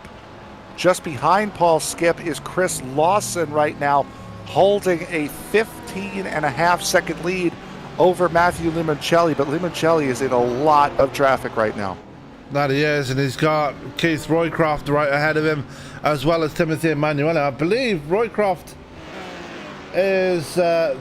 Yeah, Roycroft is not in a battle with anybody. Yep. That's not an actual battle for position between Emanuele and Roycroft. That's just a lapping situation. It's going to be a lapping situation for Limoncelli as well, as he goes around the outside, or goes around the inside of Roycroft. We'll be looking to do the same on Emanuele. And who'd have thought about half an hour ago these two were battling for position? Yeah, exactly right. I mean, Roycroft has been running solid, but Roycroft does have to watch, though. You're talking about You're talking about him not having a battle in front of him. He's got one behind him as Osborne, just over these last couple of quarters, has gained 2 seconds on Roycroft for what would be a battle for, I would have to assume, that is 7th in class. Yeah, 8th in class, and is literally less than half a second behind Roycroft. Now it's a battle between two Pony Express teammates for that spot in GT3, as Calger has closed the gap on Diaz. No, he hasn't. He's actually lost a lot of time to Diaz. The gap over 2 seconds between the champion and the man in the Porsche. Yeah, he's lost 2 seconds, as I believe that's Kyle Payne. It was just really slow trying to get out of the way there as this GT3 battle. It's 7th, 8th, and 9th represented here between Roycroft, Osborne, and Emanuele. Emanuele down a lap. Osborne, though, trying to get that position away from the lone Lamborghini in this race, and Emanuele makes it a little bit easier as he gets out of the way of both of them. Yeah, now Osborne looking to get that run on Roycroft as they come down the Dutch Parabolica down towards the hairpin. And is he going to try the big bonsai move down into this one? He might do. He's going to go alongside him. Last of the late breakers for Marcus Osborne. I will get his name right eventually, as they get a big drag race on the exit of the hairpin. Who's going to come out on top in this one? It looks like it might be Osborne, but Roycroft is right there. Has to back out and give it to him. I'm surprised that Osborne was able to get that good a run off the corner as compared to Roycroft, because Roycroft taking the outside, he was able to push the power down a little bit earlier in that Lamborghini. Could be why there's only one Lamborghini in the field tonight. Yeah, not been a very popular car so far this season. We didn't see any Lamborghinis last week, and we've seen, whoa, this Osborne goes up, and then Roycroft goes up at the same time. What a disaster for both drivers. Like, both really just trying to push as hard as they could and both make the same mistake in the same corner. They both hit hard, but Roycroft, the first one to be able to recover. Yeah, you don't normally see that, 2 tandem crashes, but we just saw it right there. Roycroft ripping the front end of that Lamborghini completely off, and Osborne didn't hit the tyre wall as hard, but definitely just as dramatic as Roycroft's crash. He ended up backwards and both of them spinning off the curb, and that's exactly what happened there. Roycroft, you're talking about the recovery. Roycroft hit harder, spun a heck of a lot more. Roycroft, though, was able to recover. When he finally stopped crashing, he was facing forward, Osborne facing the wrong way. Yeah, and Roycroft able to get away with the position as well. Probably not going to be happy with that one, but still, it happened at the same time. It was always going to be a race to see who got away first, and unfortunately for Osborne, it was Roycroft, and Roycroft running wide at the hairpin. Probably not happy with the handling of that car now. 3 seconds the difference between the two right now, and Osborne physically is in a lot better shape in that car, but he's got 3 seconds to make up in less than 5 minutes. Yeah, make that 4.5 minutes as we take over to 1 hour 25 and 30 seconds as we go back to your race leader right now. Dennis Diaz has had it all to do today or tonight. Had that spin earlier on in the race. It seems like a lifetime ago when he had that spin, Frank. Yep, absolutely, and has been able to recover, had front end damage, was able to drive through that during the first stint of the race, came back to life in the second stint when he got a clean BMW for the first time in the race, and ever since then he has been lights out as Bryce Anderson, who was lights out earlier on for GT3, has, I believe, gone off in the hairpin. He had gone off at Mercedes the lap prior, and yeah, just a little slow going through the hairpin. Taking it very easy going through there, and you've got to think if you've had a lot of incidents around there, it's going to scar you a little bit, as Fairies had a bit of an off track as well, as he was also going through the hairpin, and not too bad, but just ran a bit wide.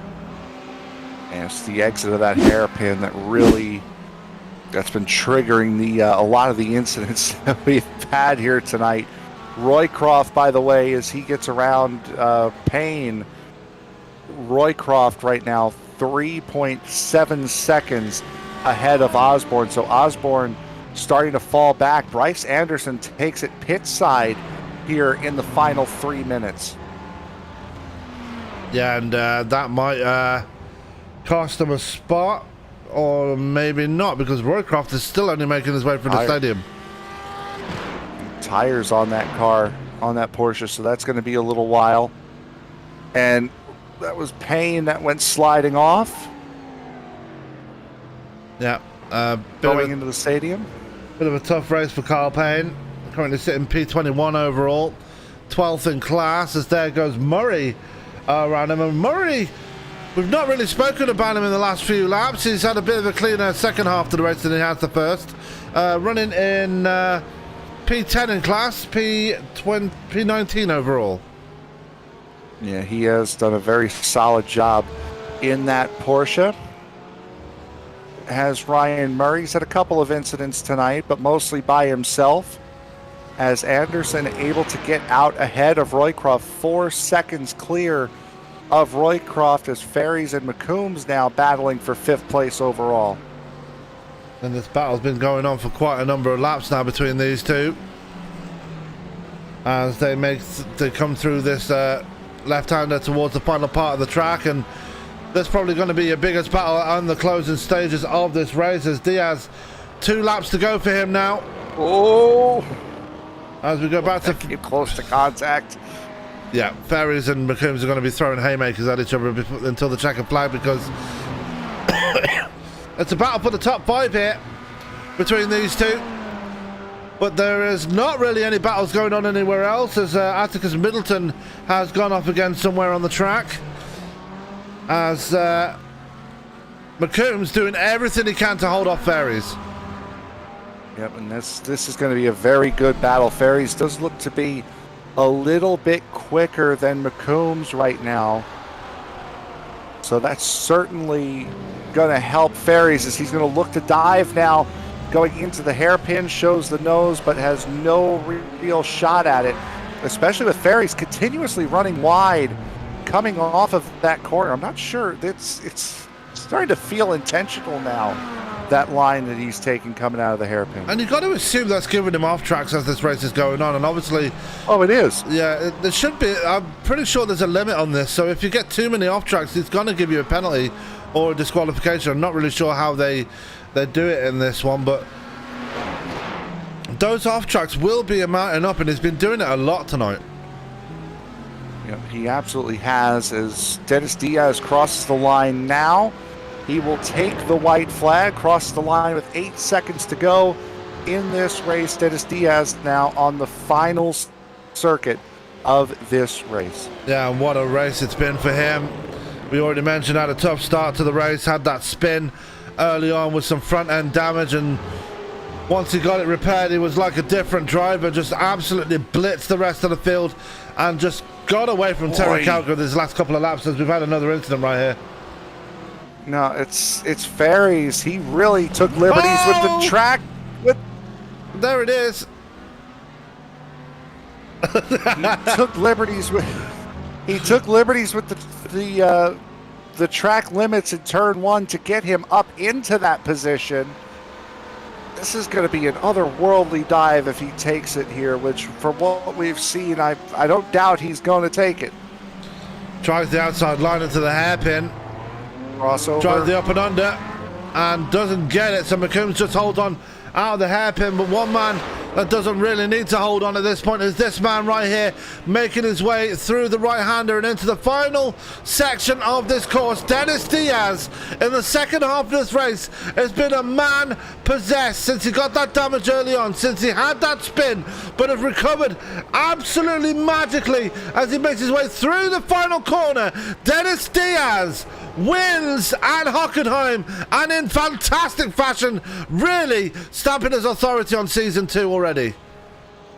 Yep, and that's his first win of the season in his first race entered this season. Congratulations, Dennis Diaz, starting, well, officially for him at least, starting his championship drive in style. Calgary finishes in second.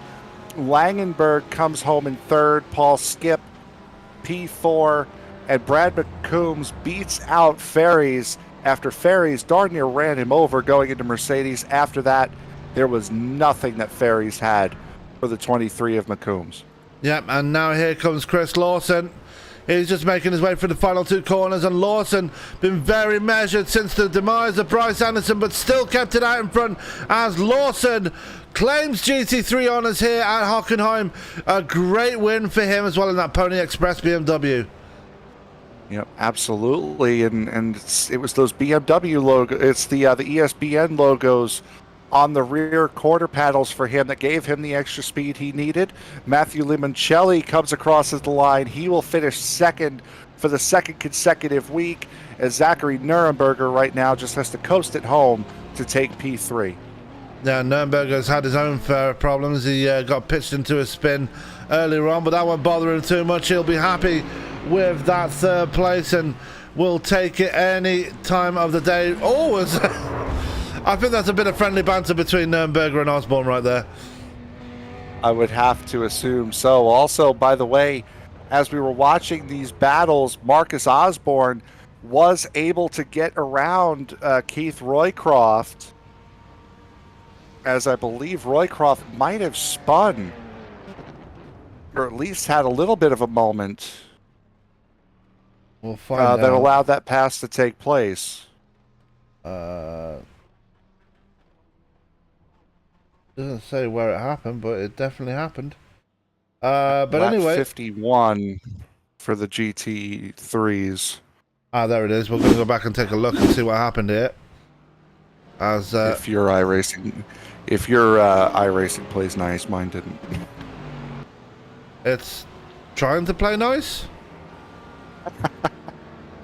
I believe.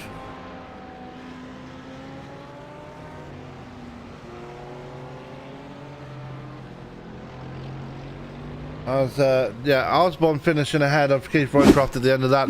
But at the end of the day, it's all about the finishers and where they finish right now. And it's all about those top 2 finishers in each of the classes right now. And joining Frank right now is the man that finished on top of it all at the end of the day. It's Mr. Dennis Diaz.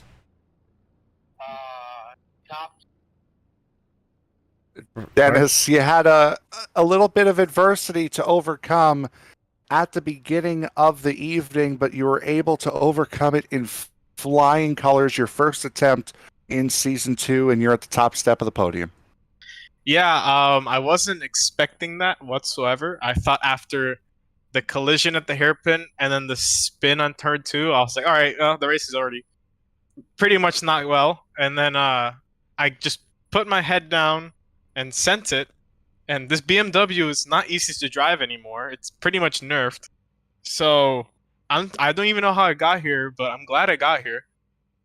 You absolutely did, and it was through a lot of pit strategy.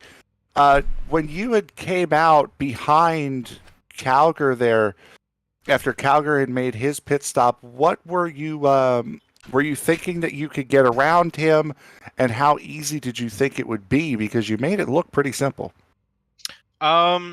So when I went into the pit, I forgot to tell the crew chief not to put tires. So as I realized I'm in the air, I'm like, oh crap. I went to go take off, uncheckmark the tires. So it dropped me back down immediately. And then I saw Terry go in front of me. I'm like, okay, I have 22 minutes.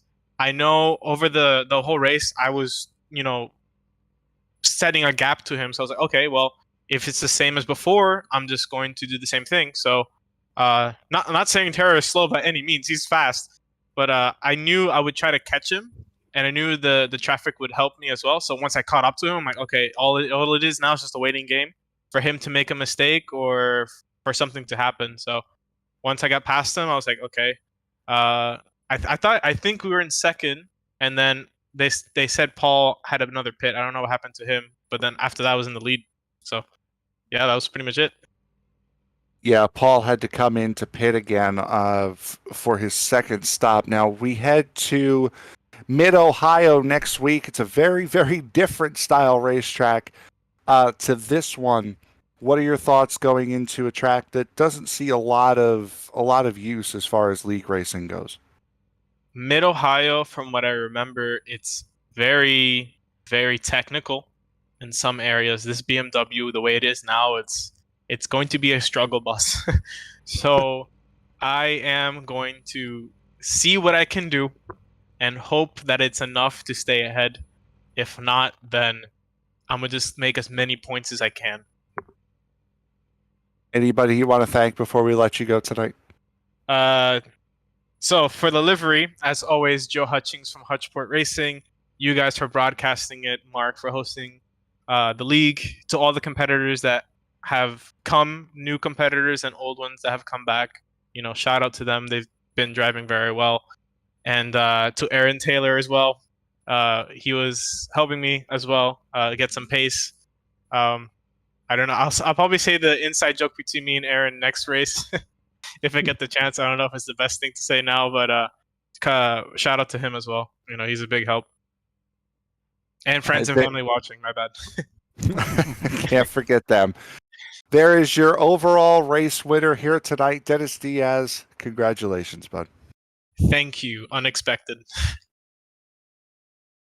That was Dennis Diaz joining us in the booth from Victory Lane. Now joining myself from second place in GTE will be Mr. Terry Calgar Jr. Now, Terry, you had a great race in VIR. You had to top it, and you topped it off in style here tonight. Second place here at Hockenheim. You've got to be happy. Yes, absolutely. It's been a tough couple races. It looked like I was going to, have this type of finish back at Watkins Glen, and had a little incident on the last lap. But it was definitely fun tonight. Yeah, you definitely look like you enjoyed yourself out there tonight. You seem to be working the pit strategy very well and got a jump on quite a number of drivers. what was your thinking in that one? Were you just trying to look for the push to overtake with those pit stops? Honestly, I was just doing it to try to get around the third place guy at the time. I forget his name at this very second. But I kept running him down, and I couldn't find a good spot to get around him. And I was like, you know what? I'm going to try to short pit, and luckily it worked out for me. And that it did, and you definitely came out on top in this one, and it's definitely a different feel to how it was last week at Virginia. Is that what worked in your favor? It wasn't so it didn't have the elevation changes that we had at Virginia International Raceway. Yeah, that did have a lot to do with it. I was having a big issue with lockups last week, and at VIR, once you lock up, good luck keeping it out of the grass. Only problem is next week we go back to the elevation changes and difficult corners. As next week we are off to Mid-Ohio. Now, very similar to VIR. Are you going to be hoping for a better performance next time? Absolutely. I have not seen the track yet. I actually just purchased it, so it'll be an experience for sure. Absolutely, and we always look forward to going to Mid-Ohio to see how people get on there. But for now, great result for yourself, Terry. Very well deserved, and really put a good fight to Dennis for the most part as well before the end of the race. But before I let you go and celebrate your second place here tonight, is there anybody you'd like to give a shout out to? Who's responsible for putting that Porsche into second place here tonight? Oh, well, I have to give some thanks to Dennis, because he's been helping me out quite a bit here lately, and everybody else that I race with on the Pony Express team. Everybody's been a big help in me making the progress that I have since I joined last season back at Le Mans, I believe it was. All right. Well, Terry Calgar Jr., very well deserved second place, as I've already mentioned. Definitely deserved the rest. Go and get that rest, and we'll catch you next week when we head to Mid-Ohio. All right, I appreciate it. Thank you. That was your second place at GTE, Mr. Terry Calgar Jr. Now joining Frank is the winner from GT3. That would be one Mr. Chris Lawson. Chris, it started off pretty decently for you. Just found yourself quite a ways behind Bryce Anderson. He had a couple of issues, and you found your way up to the front. What was the key for you for winning tonight? I think it was just being consistent and, getting a bit fortunate with some issues that, other drivers had. A couple people went off internet at the beginning and, probably fifth fastest, but didn't have any major issues. So kind of, I think that was the key to it. You had Matthew Limoncelli sort of bearing down on you at multiple points during this race here tonight. Were you ever really concerned that 51 was able to catch back up to you? Like I said, he was one of the ones that went off at the start, so he definitely has a ton of pace, but I think I had enough time, and, it was just about being consistent and managing the gap, and then, from there, not making any big mistakes to lose a bunch of time. But, I think when I looked in the mirrors, I think he kind of, 20 seconds back or something like that and pulled it down to closer to 10 by the end. But fortunately, it wasn't a 2-hour race. It was only a 90-minute one. Now, going into a very different style racetrack from this, big, open, flowing, to a very tight and technical Mid-Ohio next week. What are your thoughts going into the Mid-Ohio Raceway Park? Well, I've never driven it, so I think get out there and try and, like I said, be super consistent on it as well. I think that's kind of the key to the longer races is just, running consistent lap times and not having any issues. But like I said, I think it's, getting on from practice servers and learning the track and being super consistent with lap times and then go from there. Anyone who want to give a shout out to before we let you go? Yeah, absolutely. Just kind of want to give a shout out to everyone who puts it on, like Mark, Zach, all those people who kind of put on the league. It's a great league. It's a ton of fun, and it's not every league is like this, so it's a ton of fun to race in this one for sure.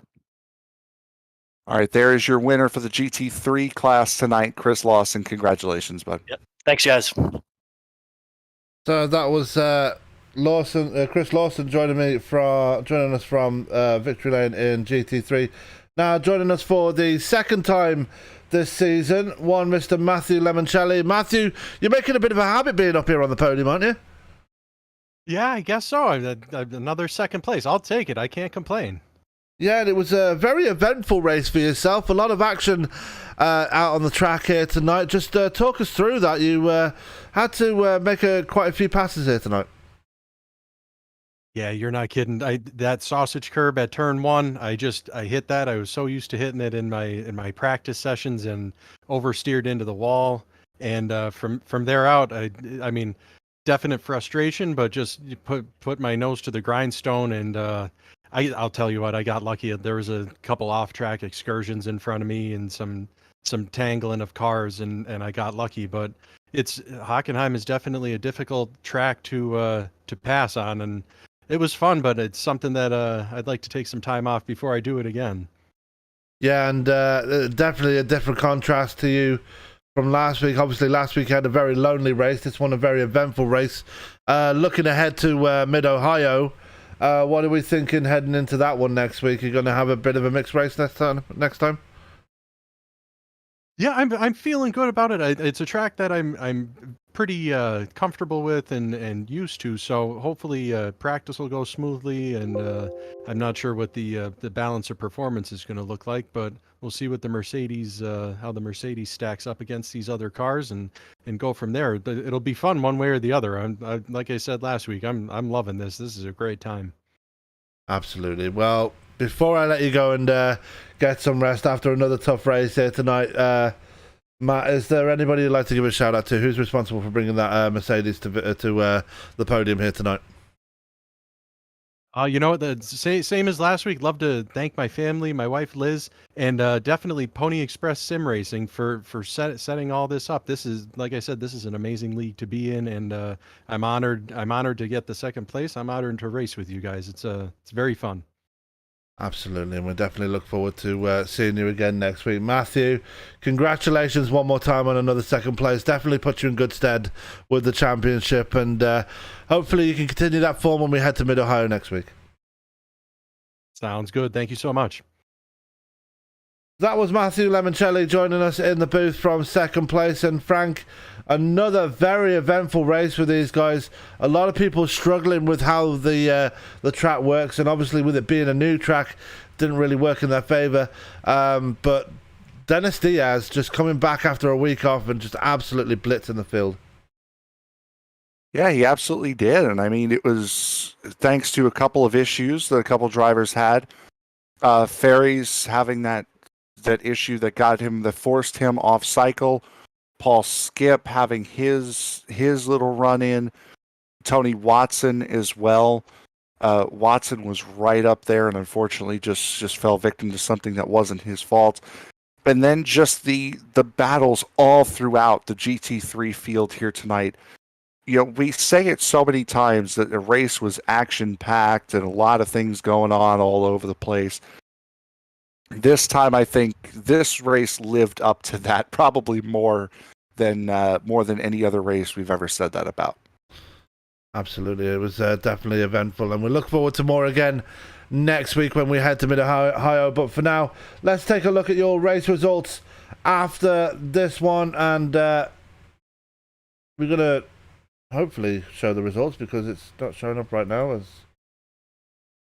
There we go. There's the results. As we're going to get ready to get out of here. But anyway, let's go through the results, and we're going to go class by class as we normally do with this one. And in the GTE class, there was only 11 drivers in this one compared to the other one, but it was Dennis Diaz coming back from a week off and claiming honours in this one. Terry Calgar Jr. coming up in second place. Tyler Langenberg rounds out your top three in that one. Paul Skip getting P4, and Brad McCombs fending off Saeed Fairies to get P5. Fairies himself getting P6. Oleg Vorotniak on his debut here tonight, getting the pole but spinning out in turn 2, putting him on the back foot from the outset. He gets P7. P8 going to Jesse Brannon. P9 to Jason Butler. Mark Dillon and Tony Watson putting it on the hauler earlier. They were 10th and 11th, Frank. Frank, you have the other class. Yep, GT3 class. Chris Lawson takes his first win of the season. Matthew Limoncelli takes his second place finish of the year. Zachary Nuremberger comes home rounding out the GT3 podium. Rex Hoyle and William Akala rounding out the top 5. Bryce Anderson, Marcus Osborne, Keith Roycroft, Timothy Emanuele, and Ryan Murray rounding out the top 10 in the GT3 class. Just one moment here. Rounding out the top 10 in the GT3 class, Jack Gunsett, Kyle Payne, Atticus Middleton, David Ferrara, and Jeff Height rounding out the top 15, with Paul Boyle, Sean Atkins, and Michael McCoy, who had started on pole with a qualifying time of a second quicker than the rest of the class, ended up pit starting and unfortunately never got into a rhythm here tonight and did not finish the race. Yeah, unfortunate for Michael McCoy, but I'm pretty sure he'll be back next week with some more fire in his belly and ready to get going once again. But for now, that is going to do it for us here on this one. Looking ahead on your schedule tomorrow, Frank will be back in the booth with Tony Trapasso as the TNT Truck Series continues its season, and definitely going to be looking forward to more racing there. Friday we're off because the Circle B Diecast Series is finished, but again, Frank and Jake will be in the booth on Saturday for the E-Formula Series as they take their turn at the Red Bull Ring. Going to be exciting to look at that one. And then on Sunday we have the return. Actually, we don't have the Medieval Racing League as they are off for the 4th of July. And just before I go, just want to give a big shout out to everybody in the iRacing world, everybody, all the people from America watching on your screens. Very much looking forward to this weekend. I know you are, with the 4th of July, so I want to wish everybody a very happy and prosperous 4th of July. Frank, I know you've got a few words to say on that one. I know, pretty much. Possibly. Happy 4th of July. There you go. But anyway, that's going to do it for us here on ESPN for the Endurance for Amateur Series. Great racing all around, and we're looking forward to more at Mid-Ohio next week. But for now, from myself, Sam Cooper Bennett, and from my broadcast partner, Mr. Frank Marchese, all that's left for me to say is keep it clean, keep it green, and we will catch you tomorrow live on ESPN and the iRacing Live portal for the TNT Truck Series, brought to you by USRA and Tickle Zombie. Have a good night.